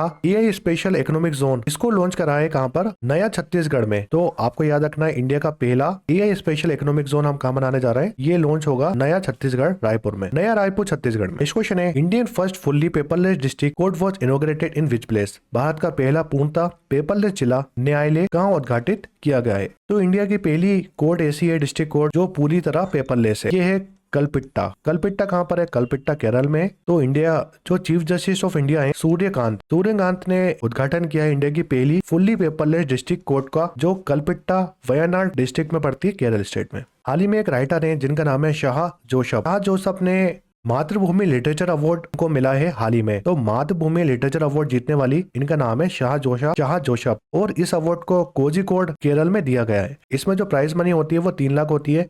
तो मातृभूमि लिटरेचर अवार्ड पहली बार दिया था 2001 में। 2001 से कंटिन्यू देते आ रहे हैं हम, और इस बार किसको मिला है? शाह जोशप को मिला है। फिर हाल ही में 5th वर्ल्ड टी कॉन्फ्रेंस हुई है। 5वीं वर्ल्ड टी कॉन्फ्रेंस कहाँ हुई थी? ये कोची केरल में हुई है। इसकी थीम थी sustainable development of global teak sector. जो टीक प्लांट होता है ना, उसकी कॉन्फ्रेंस कहाँ हुई है? इंडिया में कोची केरल में हुई है। फिर बात करते हैं the Indian international T conference कहाँ हुई थी। देखिए, एक तो होती है टीक कॉन्फ्रेंस और एक होती है टी कॉन्फ्रेंस। ये दोनों कॉन्फ्रेंस अलग है। टीक एक प्लांट होता है, लकड़ी होती है टीक, टी मतलब चाय होती है। तो इंडियन इंटरनेशनल टी कन्वेंशन कहाँ हुआ है? ये हुआ है कोची केरल में। तो ये दोनों कॉन्फ्रेंस कहाँ पर हुई थी? ये हुई थी कोची केरल में। फिर हाल ही में हमारी एक जॉइंट मिलिट्री एक्सरसाइज होती है जिसको हम बोलते हैं इकोवीरिन। ये हुई थी 14th टाइम, 14वीं बार हुई है इकोवीरिन एक्सरसाइज। और ये कौन कौन सी मिलिट्री करती है, कौन कौन सी कंट्री के बीच में होती है? तो इंडियन आर्मी और मालदीव के बीच में इकोवीरिन एक्सरसाइज होती है। इस बार ये कहां पर हुई थी? ये हुई थी तिरुवनंतपुरम केरल में। तो तिरुवनंतपुरम केरल में इकोवीरिन एक्सरसाइज हुई थी इस बार इंडिया और मालदीव के बीच में। हाल ही में एक फेस्टिवल हुआ था, कोची बुक फेस्टिवल। ये हर साल केरल में होता है और इसमें अनुदिति रॉय की एक बुक लॉन्च हुई है। काफी सारे इंपोर्टेंट क्वेश्चन है। अनुदिति रॉय की हमेशा बुक आती है एग्जाम में। तो इनकी एक बुक लॉन्च हुई है इसमें, मदर मेरी कम्स टू मी। इनके बुक का नाम याद रखो, पर इंपोर्टेंट बुक है। इनकी बुक हमेशा एग्जाम में आती है। अगर अनुदिति रॉय की बात करते हैं तो इनकी एक नॉवल है जो बेस्ट नॉवल है इनकी, the gods of small thing. इनको बुकर प्राइज मिला था फ्रिक्शन कैटेगरी में 1997 में। काफी सारे इंपोर्टेंट क्वेश्चन है। The gods of small thing, ये हर बार आती है एग्जाम में। अनुदिति रॉय की ये बुक है, इसको बुकर प्राइज में मिल चुका है फ्रिक्शन कैटेगरी में। फिर 2024 में इन्होंने जीता है पेन प्रिंटिंग प्राइज, जिसको इंग्लिश पेन देता है। तो ये पेन प्रिंटर प्राइज भी जीत चुकी हैं। और कुछ इंपॉर्टेंट बुक्स देखते हैं इनकी अनुदिति रॉय की जो एग्जाम में आती हैं। पहली बुक तो है the gods of small thing. फिर ministry of utmost happiness, algebra of infinity, justice, broken republic, Azadi, the endless imagination, with the comrades, the doctorate संत। और लेटेस्ट बुक है इनकी मदर मेरी कम्स टू मी। तो ये जो बुक्स है ना, ये कुछ इंपॉर्टेंट बुक्स हैं। सबसे ज्यादा इंपॉर्टेंट बुक्स तो ये है the gods of small thing. से स्टार्ट करने से पहले मैं आपको बता देता हूँ कि मैंने कौन कौन सी स्टेट आपको कवर करा दी है। असम स्टेट के बारे में मैंने आपको कवर करा दिया है। उसके बाद गांधीनगर के बारे में बताया था। गांधीनगर गुजरात में आता है, तो गांधीनगर यानी गुजरात भी आधी लगभग मैंने कंप्लीट करा दी है। एक बार और मैं आपको रिविजन करा दूंगा। फिर छत्तीसगढ़ के बारे में हमने पढ़ा है, छत्तीसगढ़ स्टेट पूरी कवर कराई है मैंने आपको। केरल स्टेट पूरी कवर करा दी है मैंने आपको। अब मैं आपको गुजरात स्टेट के बारे में बताता हूँ। गांधीनगर में आपको कवर करा चुका हूँ। गुजरात की बात करते हैं तो गुजरात के जो सीएम है भूपेन्द्र पटेल, उन्होंने उद्घाटन किया है आशा वेन का। ये गांधीनगर में करा था, गांधीनगर गुजरात में। और ये वेन क्या करेगी? ये जो अर्लियर कैंसर डिटेक्शन है ना, उसके लिए वेन का उद्घाटन किया है भूपेन्द्र पटेल जी ने। फिर आपको पता है रामसर साइट कितनी है इंडिया में? टोटल 98 रामसर साइट है इंडिया में। तो टोटल 98 रामसर साइट है इंडिया में। 97 जो रामसर साइट बनी थी वो पटना बर्ड सेंचुरी बनी थी उत्तर प्रदेश इटावा में। मैंने आपको बताया था, इसमें कंफ्यूज मत होना। पटना जो है ना वो बिहार की राजधानी है, मगर जो पटना बर्ड सेंचुरी है ना वो इटाहा डिस्ट्रिक्ट उत्तर प्रदेश में, इसको रामसर साइट है। ये इटाहा डिस्ट्रिक्ट उत्तर प्रदेश की है। फिर चारी धान वेटलैंड बनाए गुजरात का, कच्छ रीजन का। गुजरात की एक रामसर साइट बनी है हाल ही में, 98वीं रामसर साइट इंडिया की। फिर हाल ही में जो भूपेन्द्र पटेल सीएम गुजरात के, उन्होंने अप्रूव कराए कि वो गुजरात के गांधीनगर में इंडिया का एआई रिसर्च ऑर्गेनाइजेशन बनाएंगे। इंडिया एआई रिसर्च ऑर्गेनाइजेशन बनाने वाले हैं ये गांधीनगर गुजरात में। हाल ही में मकर संक्रांति के दिन गुजरात स्टेट ने लॉन्च करा है पोषण उड़ान 2026। इसका मेन कारण ये है कि हमें प्रमोट करना है, गुजरात स्टेट को प्रमोट करना है न्यूट्रिशन और हेल्थ अवेयरनेस। 2021 में प्रधानमंत्री पोषण शक्ति निर्माण, ये गवर्नमेंट ऑफ इंडिया ने यानी यूनियन कैबिनेट ने चालू करा था 2021 में। इसके तहत हमने पोषण उड़ान चालू कराए गुजरात स्टेट में। इसमें क्या करना है हमको? जो 1 हॉट मील होती है गवर्नमेंट और गवर्नमेंट एडेड स्कूल्स में, वो पहुंचानी है हमको यहाँ पर। फिर वडनगर में गुजरात में इंडिया का पहला आर्कोलॉजिकल एक्सपेरियंशियल म्यूजियम खुलने वाला है। आपको ये भी याद रखना है, ये पिछले लेक्चर में आपको कवर करा चुका हूँ मैं। गुजरात गांधीनगर में इंडिया का first international Olympic research conference भी हुआ है, तो आपको याद रखना है। 27 जनवरी से 30 जनवरी तक ये कॉन्फ्रेंस हुई थी। इंडिया की first international Olympic research conference हुई है। बीमस्टेक यूथ समिट भी हुई है 2025 में गांधीनगर गुजरात में, जिसका उद्घाटन किया था मनसुख मांडवी ने। गुजरात की फर्स्ट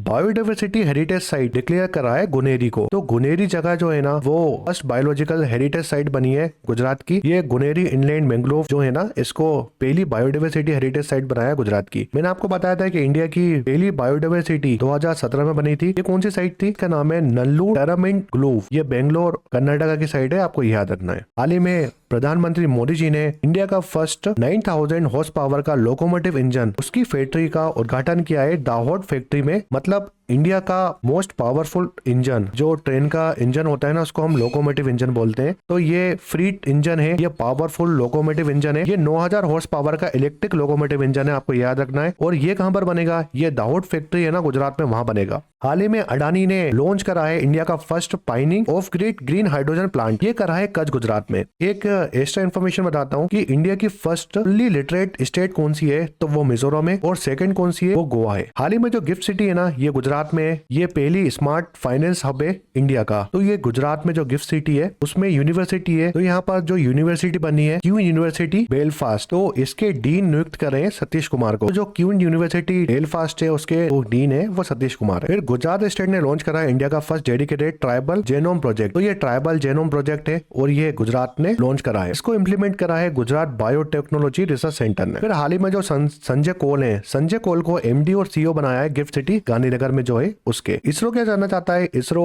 इंडिया का सेकंड लार्जेस्ट स्पेस पोर्ट बनाने जा रहा है गुजरात में। और आपको पता होना चाहिए जो इसरो का लार्जेस्ट और पहला स्पेस पोर्ट है वो कहां पर है? श्रीहरिकोटा में। तो श्रीहरिकोटा में आंध्र प्रदेश में ये है, और ये इंडिया का पहला और लार्जेस्ट स्पेस पोर्ट है अभी तक, जिसको हम बोलते हैं सतीश धवन स्पेस सेंटर। तो ये जो सेकंड लार्जेस्ट स्पेस पोर्ट बनने जा रहा है ना, वो गुजरात में बनने जा रहा है। फिर कांडला पोर्ट की बात करते हैं। कांडला पोर्ट कहां पर है? कांडला पोर्ट गुजरात में, और वहां पर हम लगाने जा रहे हैं 1 मेगावाट ग्रीन हाइड्रोजन प्लांट। और ये जो मेक इन इंडिया इनिशिएटिव है ना, उसके तहत हमने खुद बनाया है, इंडिविजुअली इंडिया ने बनाया है इसको। और ये इंडिया का पहला make in India 1 megawatt green hydrogen plant है, जो हम कांडला पोर्ट गुजरात में लगाने वाले हैं। हमको क्या प्रोड्यूस करना है? हमको एनुअली प्रोड्यूस करना है 140 टन ग्रीन हाइड्रोजन प्रोड्यूस करना है। और ये मैरीटाइम इंडियन विजन 2030 के तहत ये मिशन है, इसके तहत हमने ये प्लांट लगाया। फिर मैंने पिछले लेक्चर में आपको बताया था कि नेशनल ग्रीन हाइड्रोजन मिशन के तहत जो ministry of new and renewable energy है ना, उसने अनाउंस करा है कि हमें जो 3 मेजर पोर्ट हैं उसको ग्रीन हाइड्रोजन हब बनाना है। तो कौन कौन से 3 मेजर पोर्टों को ग्रीन हाइड्रोजन हब बनाना है? पहला तो गुजरात का पोर्ट है, दीनदयाल पोर्ट गुजरात में है। दूसरा जो पोर्ट है वीएच चिदम्बरम पोर्ट तमिलनाडु का पोर्ट है। तीसरा पैरादीप अथॉरिटी पोर्ट, ये ओडिशा का पोर्ट है। तो ये 3 पोर्टों को ग्रीन हाइड्रोजन हब बनाना है। कौन से मिशन के तहत? नेशनल ग्रीन हाइड्रोजन मिशन के तहत। क्वेश्चन आता है जो नेशनल ग्रीन हाइड्रोजन मिशन है ना, वो इनिशिएटिव गवर्नमेंट ऑफ इंडिया ने लॉन्च कब करा था? तो वो जनवरी 2023 में करा था, ये याद रखना है आपको। और इंडिया का टारगेट क्या है? इंडिया का टारगेट है हमें कैपेसिटी प्रोड्यूस करनी है 2030 तक ग्रीन हाइड्रोजन की। फिर गुजरात स्टेट का एक मार्बल है, उसको हाल ही में ज्योग्राफिकल इंडिकेशन यानी जीआई टैग का दर्जा मिला है। तो अंबाजी मार्बल गुजरात का है और इसको जीआई टैग मिला है। हाल ही में गुजरात स्टेट 2030 में कॉमनवेल्थ गेम होस्ट करने वाला है। तो कॉमनवेल्थ गेम जो है ना, इंडिया में दूसरी बार होने वाले हैं। ये होंगे 2030 में, और ये होंगे अहमदाबाद में। की कैपिटल अहमदाबाद में होंगे होस्ट। पहली बार जो कॉमनवेल्थ गेम हुए ना, वो इंडिया में हुए थे 2010 में। ये हुए थे न्यू दिल्ली में। तो 2010 में होस्ट हुए थे कॉमनवेल्थ गेम न्यू दिल्ली में। नेक्स्ट क्वेश्चन है, the Ratapani tiger reserve in Madhya Pradesh will be named after which renowned archaeologist. Madhya Pradesh के रातापानी टाइगर रिजर्व का नाम किस प्रसिद्ध पुरातत्वविद के नाम पर रखा जाएगा? तो देखिए, रातापानी जो टाइगर रिजर्व है ना, वो कहाँ पर है? वो मध्य प्रदेश में। इसका नाम बदलकर हम एक फेमस आर्कोलॉजिस्ट है उनके नाम पे रख रहे हैं। इनका नाम है वीएस वालंकर, यानी विष्णु श्रीधर वालंकर के नाम पर हम रातापानी टाइगर रिजर्व रख रहे हैं। अब जो वीए वालंकर है ना, ये एक आर्कोलॉजिस्ट है और इन्होंने डिस्कवर की थी भीम रॉक शेल्टर। जो भीम बीटे का रॉक शेल्टर है ना मध्य प्रदेश में, इसको यूनेस्को वर्ल्ड हेरिटेज साइट का दर्जा मिला है। ये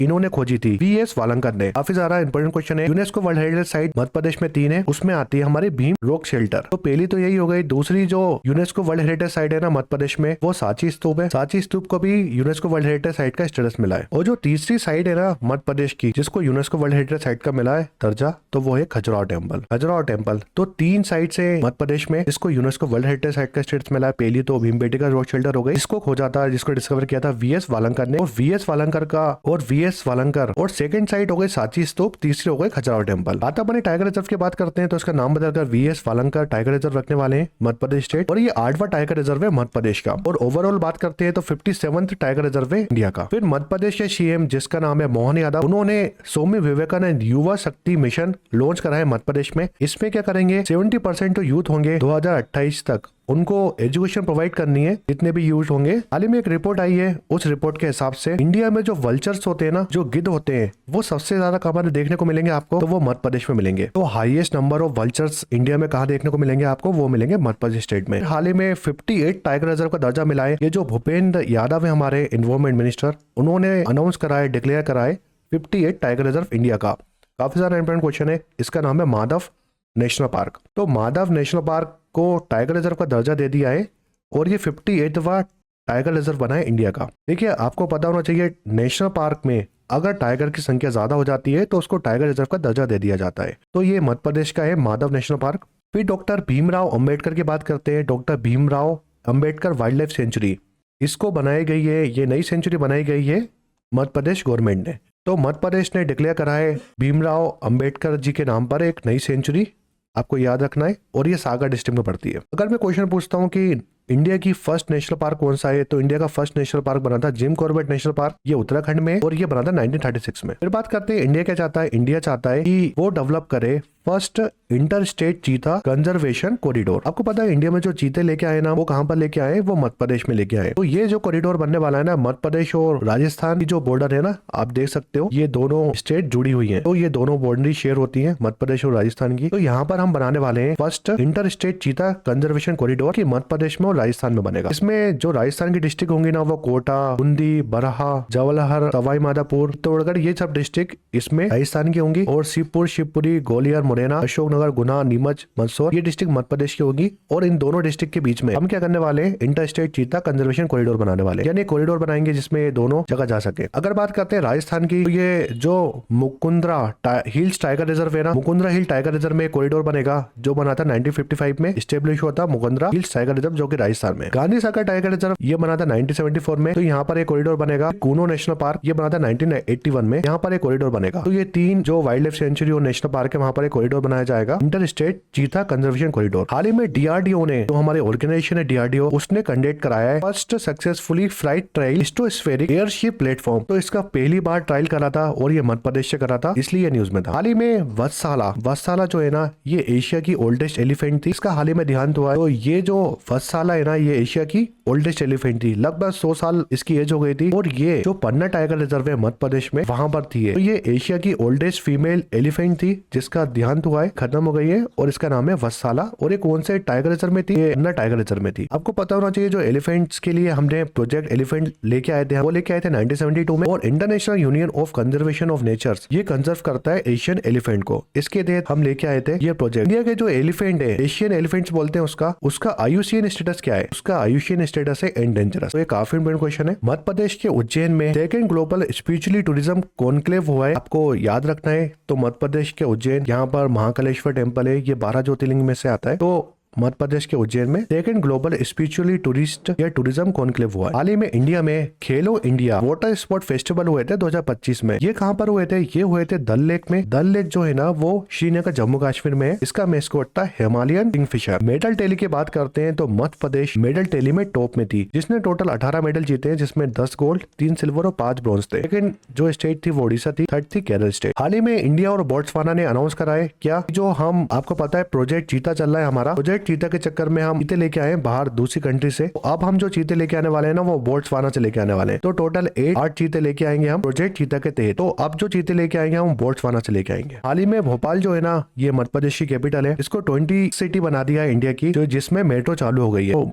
ऑपरेशनल मेट्रो चालू हो चुकी है, मेट्रो नेटवर्क डल चुका है भोपाल में। ये 26 सिटी हो चुकी है इंडिया की। इंडिया में टोटल मेट्रो की बात करते हैं तो टोटल लंबाई कितनी है, जितनी भी मेट्रो इंडिया में, वो है 1090 किलोमीटर की। अगर चेस हिस्ट्री की बात करते हैं तो चेस हिस्ट्री के यंगेस्ट प्लेयर कौन बने, इसको ऑफिशियली फीड रेटिंग मिली है। तो ये सिर्फ 3 साल 7 महीने के और 20 दिन के ये यंगेस्ट प्लेयर बने, जिसको फीड ने रेटिंग दी है, जो फाइट रेटिंग होती है ना, वो मिली है। तो इनका नाम है सर्वज्ञ सिंह कुशवाहा। सर्वज्ञ सिंह कुशवाहा जो है ना, वो सागर डिस्ट्रिक्ट के हैं, सागर डिस्ट्रिक्ट मध्य प्रदेश में। तो इनको ये यंगेस्ट प्लेयर है, को याद रखना है, सागर डिस्ट्रिक्ट के हैं। मैंने आपको गुजरात स्टेट कवर कराई है, उसके बाद मध्य प्रदेश स्टेट। अब चलते हैं नेक्स्ट क्वेश्चन में। नेक्स्ट क्वेश्चन है, become the first women chief justice of Meghalaya high court on 10 जनवरी 2026। 10 जनवरी 2026 को मेघालय उच्च न्यायालय की पहली महिला मुख्य न्यायाधीश कौन बनी है। सुपर इंपॉर्टेंट क्वेश्चन है, ये जरूर आएगा एग्जाम में। तो मेघालय हाई कोर्ट की पहली वुमेन चीफ जस्टिस बनी है, इनका नाम है रेवती मोहिते देरे। इसका करेक्ट आंसर ऑप्शन सी। अब मैं आपको मेघालय स्टेट्स में जो भी क्वेश्चन आ सकते हैं एग्जाम में, वो बताऊंगा। हाल ही में 39th नेशनल गेम होने वाले हैं 2027 में। ये कौन कंडक्ट कराएगा? ये कराएगा मेघालय। तो मेघालय जो स्टेट है वो 39 नेशनल गेम कंडक्ट कराएगा 2027 में। फिर इंडिया और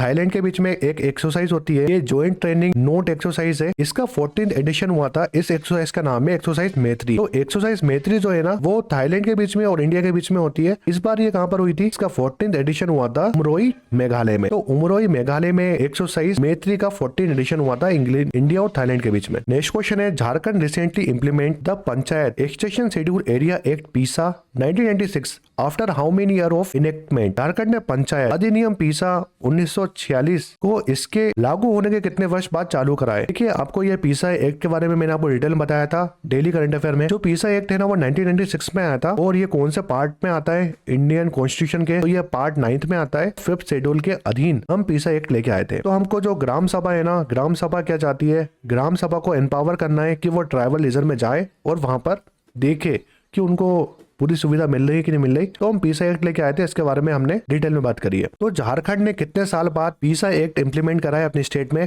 तो 25 साल बाद इंप्लीमेंट करा है पीसा एक्ट अपनी स्टेट में। हाल ही में 15 नेशनल चैंपियनशिप हुई है 2025 में। 15 नेशनल चैंपियनशिप ये जूनियर वुमेन नेशनल चैंपियनशिप थी जो कंडक्ट हुई थी आंध्र प्रदेश ने, यानी आंध्र प्रदेश ने चैंपियनशिप कराई थी। सीनियर मेंस की बात करते हैं तो टॉप स्टेट थी पंजाब।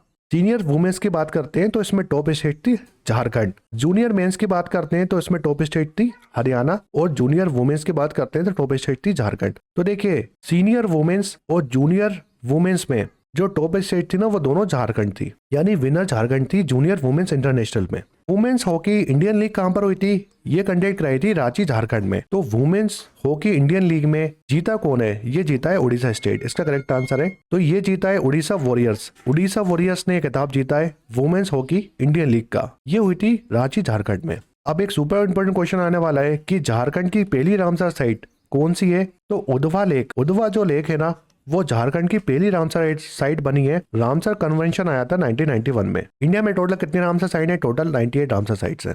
फिर 15th एडिशन हुआ था hockey India senior women national championship हुई थी 2025 में। तो इंडिया की सीनियर वुमेन नेशनल चैंपियनशिप हुई थी, ये 15th एडिशन हुआ था। इसको जीता किसने? इसको जीता है झारखंड ने। फिर झारखंड ने सैयद मुश्ताक अली ट्रॉफी के विजेता कौन है इस बार के? वो झारखंड ने। ये क्रिकेट ट्रॉफी होती है और झारखंड ने किसको हराया था? इसमें हराया था हरियाणा को। ये कहां पर हुई थी? ये महाराष्ट्र क्रिकेट एसोसिएशन स्टेडियम जो है पुणे में, वहां पर एक कंडक्ट आई थी।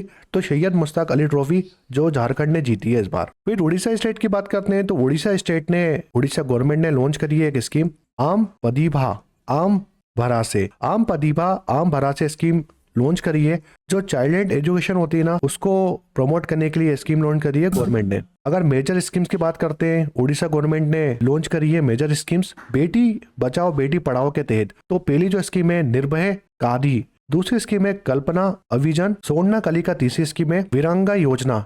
ये तीन जो स्कीम है ना, ये बेटी बचाओ बेटी पढ़ाओ जो स्कीम है गवर्नमेंट ऑफ इंडिया की, उसके तहत मेजर स्कीम उड़ीसा ने लॉन्च करी है। अब कुछ इंटरनेशनल करंट अफेयर देखते हैं। जैसे फेडरल रिपब्लिक ऑफ जर्मनी के चांसलर है, उन्होंने हाल ही में इंडिया आए थे, वो उन्होंने इंडिया विजिट करा था। तो उनका नाम याद रखो आप, इनका नाम है फ्रेडरिक बेस। हाल ही में इंडिया और यूरोप ने अनाउंस करा है फ्री ट्रेड एग्रीमेंट। तो इसको 20 साल लग गए, कम से कम 2 डेकेड्स हो चुके हैं। 20 साल बाद इंडिया और यूरोपियन यूनियन ने अपना फ्री ट्रेड एग्रीमेंट कराए। आपको ये याद रखना है। अब यूरोपियन यूनियन की बात करते हैं तो जो बल्गेरिया है ना, बल्गेरिया ने अडॉप्ट करा है यूरो करेंसी। इसके बारे में डिटेल में बताया था मैंने आपको। जो यूरोपियन यूनियन कंट्री है ना उसमें बल्गेरिया भी ऐड हो चुकी है जिसने यूरो करेंसी अडॉप्ट करी है। फिर हाल ही में 56th वर्ल्ड इकोनॉमिक फोरम, ये कहां पर हुआ था? तो ये 56th एडिशन हुआ था वर्ल्ड इकोनॉमिक फोरम का। ये इस बार हुआ था डेवोस में।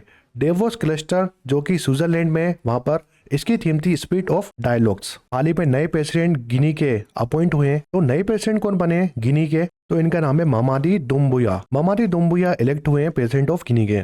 यूनाइटेड नेशन की बात करते हैं तो यूनाइटेड नेशन ने डिक्लेयर कराया 2026 इंटरनेशनल ईयर ऑफ रेंगीलैंड एंड पोस्टलिस्ट। तो एग्जाम में डायरेक्ट क्वेश्चन आएगा, यूनाइटेड नेशन ने 2026 क्या डिक्लेयर कराया? तो इंटरनेशनल ईयर ऑफ नेकलैंड और पोस्टलिस्ट ये डिस्कवर किया है यूनाइटेड नेशन ने। जो रेंगलैंड होते हैं ना, यानी जो आपको पता होगा इंडिया में भी बहुत सारे लोग होते हैं जो गाड़ी लेके चलते रहते हैं, कहीं पे रुक जाते हैं, उनको हम बोलते हैं रेंगलैंड, जो कवर करते हैं लगभग 40 से 50% अर्थ सरफेस एरिया। तो उनकी बात कर रहा है, उनको सम्मानित कर रहा है यूनाइटेड नेशन ने 2026 वाला दिन। फिर ब्रिक्स समिट की बात करते हैं तो 18वीं ब्रिक्स समिट, ये 18वीं ब्रिक्स समिट कहां पर होगी इस बार?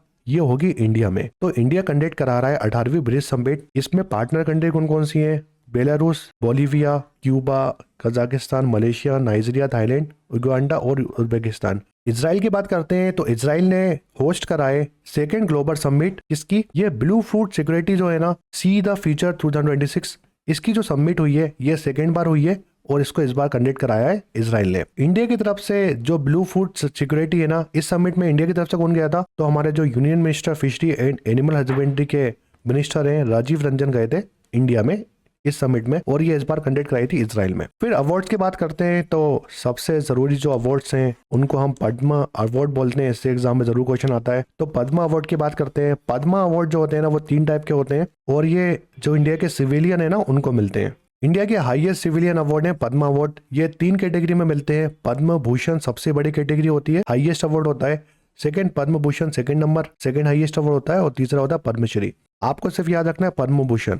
तो इस बार पद्म भूषण 5 जनों को मिला है। आपको सिर्फ ये याद रखना है पद्म विभूषण कितने लोगों को मिला है? 13 लोगों को मिला है। और जो पद्मश्री है ना वो कितने लोगों को मिला है? आप बस ये याद रखो, पद्मश्री मिला है 113 लोगों को। तो पद्म भूषण अवार्ड मिला है 5 लोगों को, पद्म भूषण मिला है 13 लोगों को, पद्मश्री मिला है 113 लोगों को। आपको सिर्फ पद्म भूषण याद रखना है। तो पद्म भूषण जो अवार्ड मिला है ना, पद्म विभूषण जो अवार्ड मिला है ना, वो 5 जनों को मिला है। तो धर्मेंद्र सिंह देओल ये एक आर्टिस्ट है, एक्टर है, ये महाराष्ट्र स्टेट के थे।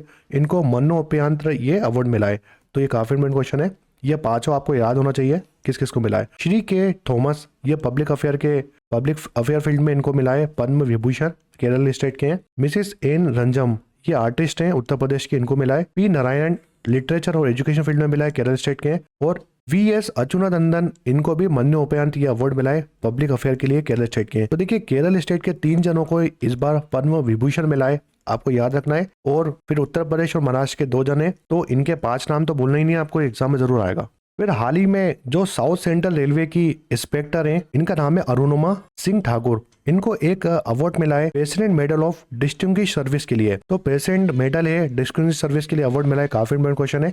ये आरपीएफ की सेंट्रल जो साउथ सेंट्रल रेलवे वहां की आरपीएफ में अरुणिमा सिन्हा है, इनको अवार्ड मिला है। हाल ही में 2026 में 83 गोल्ड ग्लोबल अवार्ड है। तो जो गोल्ड ग्लोबल अवार्ड है ये कहाँ पर हुआ था इस बार? ये बेवर्ली हिल्टन में हुआ था, लॉस एंजलिस में ये अवार्ड हुआ था। और इसमें जो गोल्डन ग्लोब अवार्ड है ना, उसमें बेस्ट फिल्म का अवार्ड किसको मिला है? बेस्ट फिल्म कॉमेडी का अवार्ड किसको मिला है? वन बैटल आफ्टर अनदर को ये अवार्ड मिला है।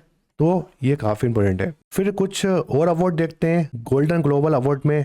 ये भी आप एक बार देख लेना। बेस्ट फिल्म ड्रामा के लिए हेमलेट को मिला है। बेस्ट फिल्म म्यूजिक और कॉमेडी के लिए वन बैटल आफ्टर अनदर को मिला है अवार्ड। आप ये एक बार ओवर थ्रू कर लेना, एक बार पढ़ के जाना। आप ये अवार्ड आ सकते हैं एग्जाम में, आते भी हैं। फिर एक क्वेश्चन जरूर आएगा इस बार। एक फिल्म है लिली जो है ना, ये वर्ल्ड की लार्जेस्ट एआई फिल्म अवार्ड मिला है इसको, लिली को। तो वर्ल्ड की लार्जेस्ट एआई फिल्म अवार्ड किसको मिला है? लिली को मिला है। ये क्वेश्चन जरूर आएगा। ये तुनिशियन फिल्म मेकर जुबैर जलासी ने ये फिल्म बनाई है। फिर कैप्टन शुभांशु शुक्ला की बात करते हैं। कैप्टन शुभांशु शुक्ला ये पहले इंडियन बन चुके हैं जिसने इंटरनेशनल स्पेस स्टेशन में गए थे। तो इनको अशोक चक्र मिला है। अशोक चक्र highest peace time gallantry award है इंडिया का, आपको ये याद रखना है, काफी सारा इंपोर्टेंट क्वेश्चन है। तो ये इंडिया के हैं शुभांशु शुक्ला, इनको ये पहले इंडियन बन चुके हैं जिसने विजिट करा इंटरनेशनल स्पेस स्टेशन में।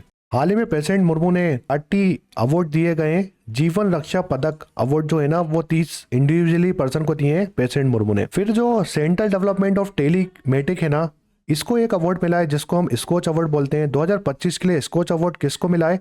तो वो सेंट्रल डेवलपमेंट ऑफ टेलीमेटिक को मिला है। इन्होंने सेल ब्रॉडकास्टिंग सॉल्यूशन दिया था, इसलिए इसको अवार्ड मिला है। सेंट्रल डेवलपमेंट ऑफ टेलीमेटिक की बात करते हैं तो ये बना था 25 अगस्त 1984 में। इसका हेडक्वार्टर है न्यू दिल्ली में, और इसको स्कोच अवार्ड मिला है 2025 का। फिर United nation secretary general award 2025, ये अवार्ड मिला है एक मिलिट्री की ऑफिसर है उनको। इनका नाम है मेजर स्वाति संता कुमार। काफी सारे इंपॉर्टेंट क्वेश्चन है। तो मेजर स्वाति संता कुमार ने ये 31 ईयर की आर्मी ऑफिसर हैं, इंडियन आर्मी से बिलोंग करती हैं। और इनको यूएन सेक्रेटरी जनरल ने अवार्ड दिया है क्योंकि इन्होंने लीड करा था साउथ सूडान में पीस इनिशिएटिव को लीड करा था इन्होंने। हाल ही में एक और अवार्ड की बात करते हैं तो विली रिसर्च हीरोज प्राइज मिला है 2025 में, और ये पहले इंडियन है जिनको ये अवार्ड मिला है। इनका नाम है डॉक्टर चंद्रकांत लहेरिया। तो डॉक्टर चंद्रकांत लहेरिया जो है ना, इनको विली रिसर्च हीरोज प्राइज मिला है 2025 में, और ये पहले इंडियन बन चुके हैं जिनको ये प्राइज मिला है। स्पोर्ट्स की बात करते हैं तो काफी सारा इंपॉर्टेंट क्वेश्चन है वाला। हाल ही में विजय हजारे ट्रॉफी हुई है विजय हजारे ट्रॉफी जीती किसने? तो इस बार जीती है विदर्भ क्रिकेट टीम ने। विदर्भ क्रिकेट टीम ने ये पहली बार जीती है विजय हजारे ट्रॉफी। पहली बार विदर्भ क्रिकेट टीम ने जीता है विजय हजारे ट्रॉफी टाइटल। इन्होंने हराया था सौराष्ट्र को। हाल ही में नरेंद्र मोदी जी ने क्या करा है? नरेंद्र मोदी जी ने उद्घाटन कराया 72 नेशनल वॉलीबॉल टूर्नामेंट का उद्घाटन किया था वाराणसी में। तो नेशनल वॉलीबॉल टूर्नामेंट हुआ था वाराणसी में, आपको याद रखना है, जिसका उद्घाटन किया था नरेंद्र मोदी जी ने। बीसीसी प्रेसिडेंट की बात करते हैं तो इंद्रजीत सिंह बिंद्रा, इनका हाल ही में देहांत हुआ है और ये फॉर्मर प्रेसिडेंट थे बीसीसी के। 37 प्रेसिडेंट कौन है प्रेसिडेंट में बीसीसी के? तो वो मिथुन मन्हास है। मिथुन मन्हास प्रेसिडेंट में बीसीसी के प्रेसिडेंट है और फॉर्मर एक्स बीसीसी के प्रेसिडेंट थे जिनका नाम था इंद्रजीत सिंह बिंद्रा, इनका हाल ही में देहांत हुआ है। चेस की बात करते हैं तो वर्ल्ड ब्रिज चैंपियनशिप हुई है 2025 में। इसको जीता किसने? इसमें ब्रॉन्ज मेडल जीता है ग्रैंड मास्टर अर्जुन एरिगेसी ने। तो अर्जुन एरिगेसी ने ग्रैंड मास्टर है इंडिया के ये, और इनने जो वर्ल्ड ब्रिज चैंपियनशिप हुई थी उसमें ब्रॉन्ज मेडल जीता है। फिर ऑल इंडिया फुटबॉल फेडरेशन की बात करते हैं तो इन्होंने अपॉइंट कराए senior Indian women football team है ना, उसके कोच को अपॉइंट कराए। तो इसके कोच कौन है? एमिलिया वेलवियार्डे, इसकी कोच बनी है। ऑल इंडियन फुटबॉल फेडरेशन ने अपॉइंट करा इनको। ये senior Indian women football team है ना, उसकी कोच बनी है। फिर हाल ही में 78 एडिशन हुआ है संतोष ट्रॉफी का। ये फुटबॉल में खेली जाती है संतोष ट्रॉफी, और ये इस बार किसने जीती है? ये इस बार जीती है वेस्ट बंगाल ने। काफी इंपोर्टेंट क्वेश्चन है। वेस्ट बंगाल ने हराया था केरल को, और ये कहां पर हुई थी? जीएमसी बाला योगी स्टेडियम हैदराबाद में ये हुई थी संतोष ट्रॉफी। इस बार संतोष ट्रॉफी कहाँ किस में खेली जाती है? फुटबॉल में खेली जाती है। फिर 6th एडिशन हुआ है खेलो इंडिया विंटर गेम का 2026 में। खेलो इंडिया विंटर गेम से इस बार जरूर क्वेश्चन आएंगे। ये 2 फेस में हुए। पहला जो फेस हुआ था वो लेह लद्दाख में हुआ था, जिसमें आइस स्पोर्ट खेले गए थे। दूसरा जो फेस हुआ था इसका फरवरी में हुआ है 2023 से 26 के बीच में। ये गुलमार्ग जम्मू कश्मीर हुआ है। इसमें जो स्नो स्पोर्ट है ना वो खेले गए थे।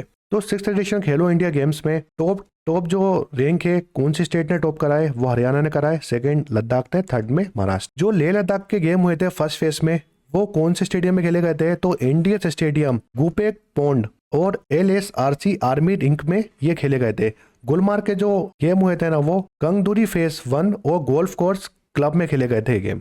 तो जो फर्स्ट फेज के गेम हुए थे ना खेलो इंडिया विंटर गेम, उसमें किसने टॉप कराए? हरियाणा टॉप कराए। 4 गोल्ड मेडल जीते हरियाणा ने। तो खेलो इंडिया विंटर गेम जो लद्दाख में हुए थे, लेह लद्दाख में, उसमें हरियाणा ने टॉप कराए। फिर इंडियन आर्मी ने जो मेंस आइस हॉकी जो गेम हुए थे उसमें इंडियन आर्मी ने गोल्ड मेडल जीता है। अगर क्वेश्चन आता है जो खेलो इंडिया गेम हुए ना उसमें पहली बार कौन सा गेम खेला गया था, कौन सा गेम ऐड हुआ है? तो फिगर स्केटिंग इस बार नया गेम खेला गया था। इसमें मेस्कोट की बात करते हैं, शान शी ये स्नो लीपर्ड है और इस बार का मेस्कोट था 6th खेलो इंडिया विंटर गेम का। ये काफी इंपोर्टेंट क्वेश्चन है दोनों। अगर क्वेश्चन आता है फर्स्ट खेलो इंडियन विंटर गेम कब हुए थे, तो ये 2020 में हुए थे। 2020 में ये जो गेम हुए थे ना ये लद्दाख में हुए थे और जम्मू कश्मीर में हुए थे। इसमें भी 2 डिफरेंट वेन्यू थे, लेह और लद्दाख में खेले गए थे पहली बार खेलो इंडियन गेम, और 2026 के भी लेह और लद्दाख में खेले गए। हाल ही में 5th time LG cup ice hockey championship खेली गई थी। ये हुई थी कारगिल लद्दाख में, और इसमें कौन जीता है? तो आईटीबीपी यानी Indo Tibetan border police force है ना, उसने ये खिताब जीता है। Indo Tibetan border police force है ना, ये हमारी रक्षा करती है इंडिया चाइना बॉर्डर में। ऑस्ट्रेलिया की वुमेन क्रिकेट टीम की एक प्लेयर है जिनका नाम है एस्ले हेली ने रिटायरमेंट ले लिया है और इंटरनेशनल क्रिकेट से। तो एस्ले हेली जो ये कैप्टन रह चुकी है ऑस्ट्रेलिया टीम की, इन्होंने रिटायरमेंट लिया हाल ही में। फिर इंडिया ने इंडियन ओपन 2026 बैडमिंटन टूर्नामेंट कराया था। ये टूर्नामेंट कहां पर हुआ था? ये न्यू दिल्ली में हुआ था। और वुमेन सिंगल कैटेगरी में किसने टाइटल जीता है? एन शी यंग ने ये टाइटल जीता है वुमेन सिंगल टाइटल कैटेगरी में, और मेंस सिंगल कैटेगरी में ये टाइटल जीता है लीन चुन यी ने। ये टूर्नामेंट कहां पर हुआ था? इंदिरा गांधी स्पोर्ट कॉम्प्लेक्स है न्यू दिल्ली में, वहां पर ये टूर्नामेंट हुआ था। 2026 में नेशनल बॉक्सिंग चैंपियनशिप हुई थी, ये नोएडा में हुई थी, और आपको याद रखना है ग्रेट नोएडा में हुई थी नेशनल बॉक्सिंग चैंपियनशिप। और ये चैंपियनशिप किसने जीती है? लोविना बोर्बोहेन ने ये चैंपियनशिप जीती है। वुमेन्स कैटेगरी में 75 kg से ये लड़ती हैं और इन्होंने ये टाइटल जीता है। लोविना बोर्बोहेन की बात करते हैं तो टोक्यो जो ओलंपिक हुए थे 2020 में, इन्होंने ब्रॉन्ज मेडल जीता था इसमें। निखत जरीन ने 52 कैटेगरी में टाइटल जीता है नेशनल बॉक्सिंग चैंपियनशिप का। फिर हाल ही में ये फॉर्मर आईपीएस ऑफिसर थे और इंडियन हॉकी प्लेयर थे, ओलंपिक में भी रह चुके हैं और गोल्ड मेडलिस्ट भी थे। इनका नाम था धर्मेंद्र सिंह का हाल ही में देहांत हुआ है। 1980 में जो मॉस्को ओलंपिक हुए थे उसमें गोल्ड मेडल मिला था इनको। इंडिया ने गोल्ड मेडल जीता था, उस टीम में पार्टिसिपेट करा था इन्होंने। फिर खेलो इंडिया बीच गेम की बात करते हैं। 2026 में जो खेलो इंडिया बीच गेम हुए थे ना, वो कहाँ पर हुए थे? वो दादर नगर हवेली और दमन एंड दीव ने होस्ट करे थे, जिसका मेस्कोट था पीएल्स। और इसमें गोल्ड मेडल किसने जीता है? तो ओपन वाटर स्विमिंग कैटेगरी में गोल्ड मेडल जीता है कर्नाटक स्टेट ने। आपको याद रखना है, इंपॉर्टेंट क्वेश्चन है। तो मेडल टैली की बात करते हैं तो कर्नाटक स्टेट फर्स्ट में थी, सेकंड तमिलनाडु और थर्ड में मणिपुर। फिर हाल ही में मनोज कथोरिया, इनका देहांत हुआ है और ये फॉर्मर बिलियर्ड चैंपियनशिप थे, जो बिलियर्ड खेल होता है उसके ये चैंपियनशिप थे मनोज कथोरिया। इनको ध्यानचंद अवार्ड मिला था 2005 में, लाइफ टाइम अचीवमेंट अवार्ड भी मिल चुका है, इनको याद रखना है। और इनके जो सन है सौरभ कथोरिया, इन्होंने हाल ही में IBSF वर्ल्ड बिलियर्ड चैंपियनशिप जीती है पंकज अडवाणी को हराकर। फिर एक इंपॉर्टेंट क्वेश्चन है, आर्मी के शूटर है, इनका नाम है अजय कुमार। अजय कुमार ने गोल्ड जीता है men's 10 metre air pistol category में। हाल ही में 68 नेशनल शूटिंग चैंपियनशिप हुई थी, उसमें अजय कुमार ने ये गोल्ड जीता है। 68 नेशनल शूटिंग चैंपियनशिप हुई थी राइफल कैटेगरी में, भोपाल में हुई थी ये चैंपियनशिप। और इसमें हरियाणा की अमीरहा अरशद ने वुमेन्स 10 एयर राइफल में गोल्ड जीता है। और छत्तीसगढ़ की रंजू श्री सोमानी ने ब्रॉन्ज मेडल जीता है इसमें। हाल ही में इंडियंस वुमेन हॉकी टीम के कोच बने, किसको अपॉइंट करा है? इंडियंस वुमेन हॉकी टीम के कोच और जॉर्ज मेरिन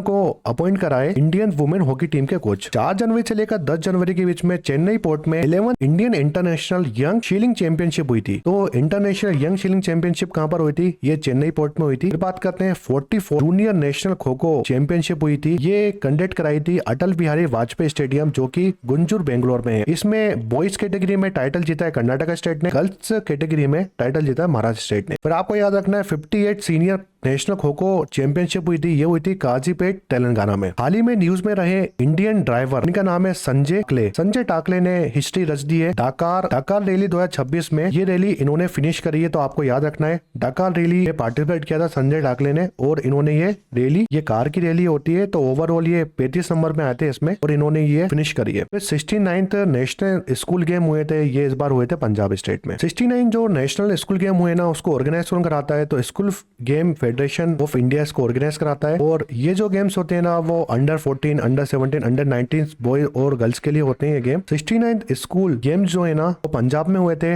और किसने कराया मेडल टैली में? तो महाराष्ट्र ने टॉप कराया, सेकंड नंबर पे हरियाणा थी। हाल ही में मलेशिया ओपन हुआ है 2026 में, तो वुमेन्स कैटेगरी में किसने जीता है मलेशिया ओपन? एन शियोंग ने ये टाइटल जीता है वुमेन्स कैटेगरी में, और मेंस कैटेगरी में जीता है उन्नुलुट विदिशान, इन्होंने मेंस कैटेगरी में जीता है टाइटल। फिर एको चैंपियनशिप हुई है 29 नेशनल स्पोर्ट क्लाइंबिंग चैंपियनशिप हुई है 2025 में, इसमें गोल्ड मेडल जीता है ये यंग गर्ल्स हैं, सिर्फ अंडर 17 कैटेगरी में, अंडर 17 कैटेगरी में गोल्ड मेडल जीता है किसने? नेशनल स्पोर्ट क्लाइंबिंग चैंपियनशिप में अमीरा कोशला ने गोल्ड मेडल जीता है नेशनल स्पोर्ट क्लाइंबिंग चैंपियनशिप में। हाल ही में British junior championship squash championship हुई है, इसमें अनहत सिंह ने सिल्वर मेडल जीता है वुमेन्स अंडर 19 चैंपियनशिप में। तो ब्रिटिश जूनियर स्क्वैश चैंपियनशिप हुई थी, इसमें सिल्वर मेडल जीता है अंडर 19 वुमेन्स कैटेगरी में अनहत सिंह ने। फिर न्यू दिल्ली ने इस बार होस्ट करा था 47th national junior boy handball championship. Hyderabad Telangana की बात करते हैं तो हैदराबाद तेलंगाना ने women 2026 FIH hockey world cup qualifier host करा था, और ये गोचिबोली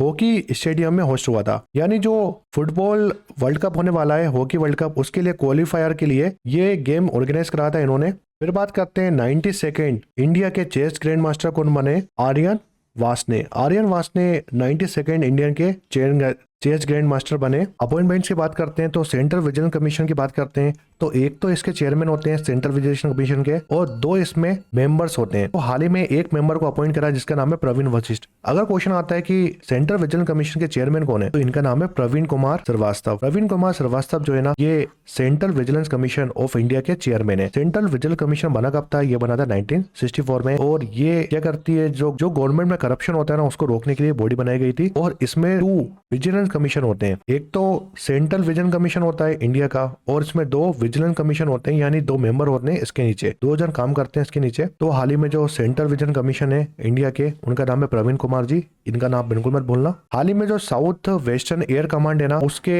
air officer commanding in chief किसको बनाया गया है? एयर मार्शल त्रिवेंद्र सिंह को हमने साउथर्न वेस्टर्न कमांड का एयर चीफ बनाया गया है। फिर एक ट्रेनिंग कमांड होती है इंडियन एयरफोर्स की, तो training command officer air chief officer commanding in chief ये बनाया गया है एयर मार्शल सीतापल्ली श्रीनिवास को। तो एयर मार्शल सीतापल्ली श्रीनिवास को training commander air Indian air force का बनाया गया है। डिफेंस की बात करते हैं तो इंडिया ने अपना खुद का पॉपुलेशन कंट्रोल वेसल बना दिया है। रक्षा मंत्री इंडिया के जिनका नाम है राजनाथ सिंह, उन्होंने कमीशन करा है इंडियन कोस्ट गार्ड शिप जिसका नाम है समुद्र प्रताप, और ये हमें दो पॉपुलेशन कंट्रोल वेसल बनाने और ये हमें गोवा शिप यार्ड बना के देगा। पहला जो है ना वो समुद्र प्रताप है, तो पहला कमीशन हुआ है हाल ही में समुद्र प्रताप। ये लार्जेस्ट शिप है ICG फीट का। इंडियन कोस्ट गार्ड की बात करते हैं तो ये समुद्र जो होता है ना उसमें हमारी इंडियन कोस्ट गार्ड लगती है जो समुद्र की रक्षा करती है। तो ये 18 अगस्त 1978 में बना था इंडियन कोस्ट गार्ड, और इसके लिए एक एक्ट पास हुआ था, कोस्ट गार्ड एक्ट 1978। हाल ही में इसके डायरेक्टर जनरल है रमेश शिवमन्नी, इसके डायरेक्टर जनरल।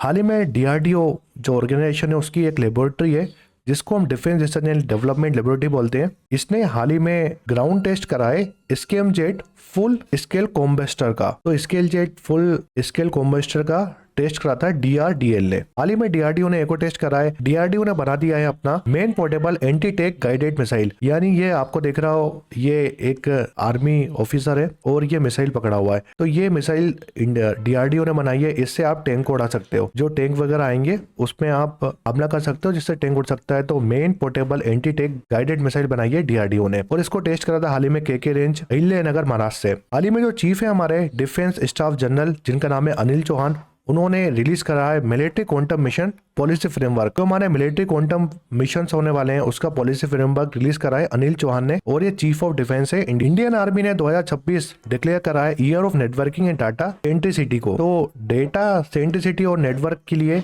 इंडियन आर्मी ने 2026 डिक्लेयर करा है। फिर DRDO ने हाल ही में डेवलप करा है पोर्टेबल हैंड ऑपरेट सी वाटर डिसैलिनेशन सिस्टम। ये क्या करेगा, जो सेलाइन वाटर होता है ना उसको नॉर्मल वाटर में कन्वर्ट कर देगा। देखिए आप, ये सेलाइन वाटर से ये पोर्टेबल वाटर प्यूरिफायर है, तो जो सेलाइन वाटर होता है समुद्र का पानी होता है ना उसको पीने लायक पानी बनाएगा ये। तो ये सी वाटर डिसैलिनेशन सिस्टम बनाया है DRDO ने। साइंस एंड टेक्नोलॉजी की बात करते हैं तो नासा की एस्ट्रोनॉट है जिनका नाम है सुनीता विलियम, इन्होंने रिटायरमेंट ले लिया है। ये स्पेस एजेंसी ने अनाउंस कराए 27 साल सर्विस देने के बाद। सुनीता विलियम का लेटेस्ट मिशन जो था ना 2023-24 में Boeing Starliner space crew 9 mission था। ये स्पेस में गई थी 9 लोगों के साथ। तो ये मिशन इनका लास्ट था और ये इंडियन ओरिजिन है। फिर इंडिया ने 30 टन ह्यूमैनिटेरियन असिस्ट भेजा है किसको, फिलीपींस को। फिलीपींस में सुपर टाइफून आया था और इसके लिए सहायता भेजी इंडिया ने फिलीपींस को। साइंस एंड टेक्नोलॉजी की बात करते हैं तो इंडियन साइंटिस्ट ने डेवलप करा है first super computer power simulator जो कैप्चर करेगा पेम्बा इफेक्ट को। पेम्बा इफेक्ट क्या होता है,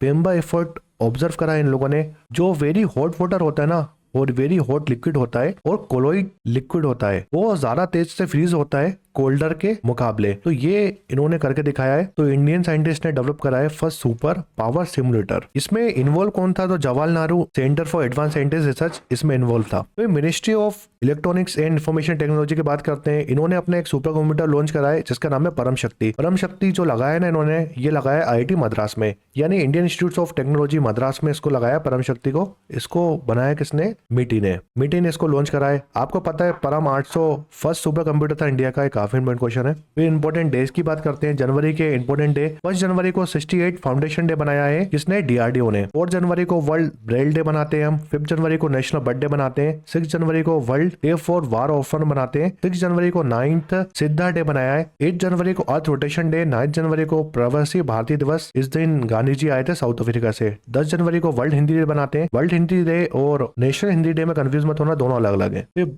12 जनवरी को नेशनल यूथ डे मनाते हैं। गांधी इस दिन बर्थ एनिवर्सरी स्वामी विवेकानंद जी की। 4th एनिवर्सरी को आर्म्ड फोर्स वेटरन डे बनाते हैं। 5th जनवरी को 78 आर्मी डे, यानी 15 जनवरी को हमने आर्मी डे बनाया था और 78वां एडिशन था इसका। 16 जनवरी को नेशनल स्टार्टअप डे बनाते हैं। ये 2016 से स्टार्ट करा था इंडिया में, तो ये आ सकता है एग्जाम में, स्टार्टअप इंडियन स्कीम्स के लिए। ये 16 जनवरी 2016 को स्टार्ट करा था मोदी जी ने। 16 जनवरी को हम लोकपाल ऑफ इंडिया स्टेब्लिश हुई थी, तो फाउंडेशन डे बनाया था हमने लोकपाल ऑफ इंडिया का 16 जनवरी को। 19 जनवरी को national disaster response force rising day बनाते हैं हम। 23 जनवरी को पराक्रम दिवस बनाते हैं। 24 जनवरी को नेशनल गर्ल चाइल्ड डे बनाते हैं। 25 जनवरी को हम वाटर्स डे भी बनाते हैं। ये 16 टाइम हमने वाटर्स डे बनाया था। इस बार की थीम थी इस बार माई इंडिया माई वोट। 27 जनवरी को नेशनल होलोकॉस्ट रिमेम्बरिंग डे बनाते हैं। 28 जनवरी को हम national data of privacy day बनाते हैं। तो जो बोल्ड लेटर से हाईलाइट है वो इंपॉर्टेंट डे है, तो आपको याद रखना है। बुक्स एंड ऑथर की बात करते हैं तो हाल ही में जो वाइस प्रेसिडेंट हमारे इंडिया के जिनका नाम है CP राधाकृष्णन, उन्होंने एक बुक लॉन्च करी है sing dance and lead leadership lesson from the the life. इसके ऑथर है हिंडोल सेनगुप्ता, क्योंकि ये प्रेसिडेंट ऑफ इंडिया ने रिलीज करी है तो इंपोर्टेंट बुक हो जाती है। तो इस बुक का नाम याद रखो सिंग डांस एंड लीड, और इसके ऑथर का नाम याद रखो हिंडोल सेनगुप्ता। फिर एक बुक है आवाजों की जुगनू, the voice of masterpiece of India. इसको लॉन्च करी थी Indira Gandhi national centre of art से, और इस बुक को किसने लिखा है? शेफाली चतुर्वेदी ने। फिर वाइस प्रेसिडेंट ऑफ इंडिया ने एक और बुक रिलीज करी है एज ऑफ एनलाइटमेंट। ये महात्मा गांधी जी विजन। इस बुक का उद्घाटन किया था न्यू दिल्ली से, और इसके ऑथर है doctor Shankar Kumar Sanyal. Government scheme देखते हैं कुछ। तो हाल ही में गवर्नमेंट ऑफ इंडिया ने 22 प्रपोजल लॉन्च कर रहे हैं। जो इलेक्ट्रॉनिक्स कंपोनेंट होते हैं ना मैन्युफैक्चरिंग स्कीम के लिए, ये प्रपोजल इन्होंने लॉन्च करे हैं। इलेक्ट्रॉनिक्स कंपोनेंट के लिए मैन्युफैक्चरिंग स्कीम से उसके लिए 22 प्रपोजल लॉन्च करें गवर्नमेंट ऑफ इंडिया ने। इलेक्ट्रॉनिक कंपोनेंट मैन्युफैक्चरिंग स्कीम जो है ना, ये आई थी 8 अप्रैल 2025 में आई थी, और टोटल खर्चा करेगी 22,900 करोड़ रुपए खर्च करेगी गवर्नमेंट ऑफ इंडिया। तो ये स्कीम का नाम याद रखो, electronics component of manufacturing scheme आई थी, और इसके लिए 22 new proposal government of India ने लॉन्च करे। ये स्कीम आई थी 8 अप्रैल 2025 में। इलेक्ट्रॉनिक्स की बात करते हैं तो इंडिया थर्ड लार्जेस्ट और फास्टेस्ट ग्रोइंग कंट्री है जो एक्सपोर्ट करती है वर्ल्ड में। इंडिया थर्ड लार्जेस्ट कंट्री है ग्लोबली जो एक्सपोर्ट करती है वर्ल्ड में इलेक्ट्रॉनिक्स। फिर वाइस प्रेसिडेंट ऑफ इंडिया ने उद्घाटन किया है 9 सिद्धा डे का। इसको सेलिब्रेट किया था चेन्नई में। इसकी थीम थी सिद्धा फॉर ग्लोबल हेल्थ। फिर मिनिस्ट्री ऑफ टूरिज्म ने कंप्लीट कर लिए अपने 75 प्रोजेक्ट। ये कौन सी स्कीम के तहत चलाए थे? इन्हें स्वदेश दर्शन स्कीम के तहत ये प्रोजेक्ट चलाए थे।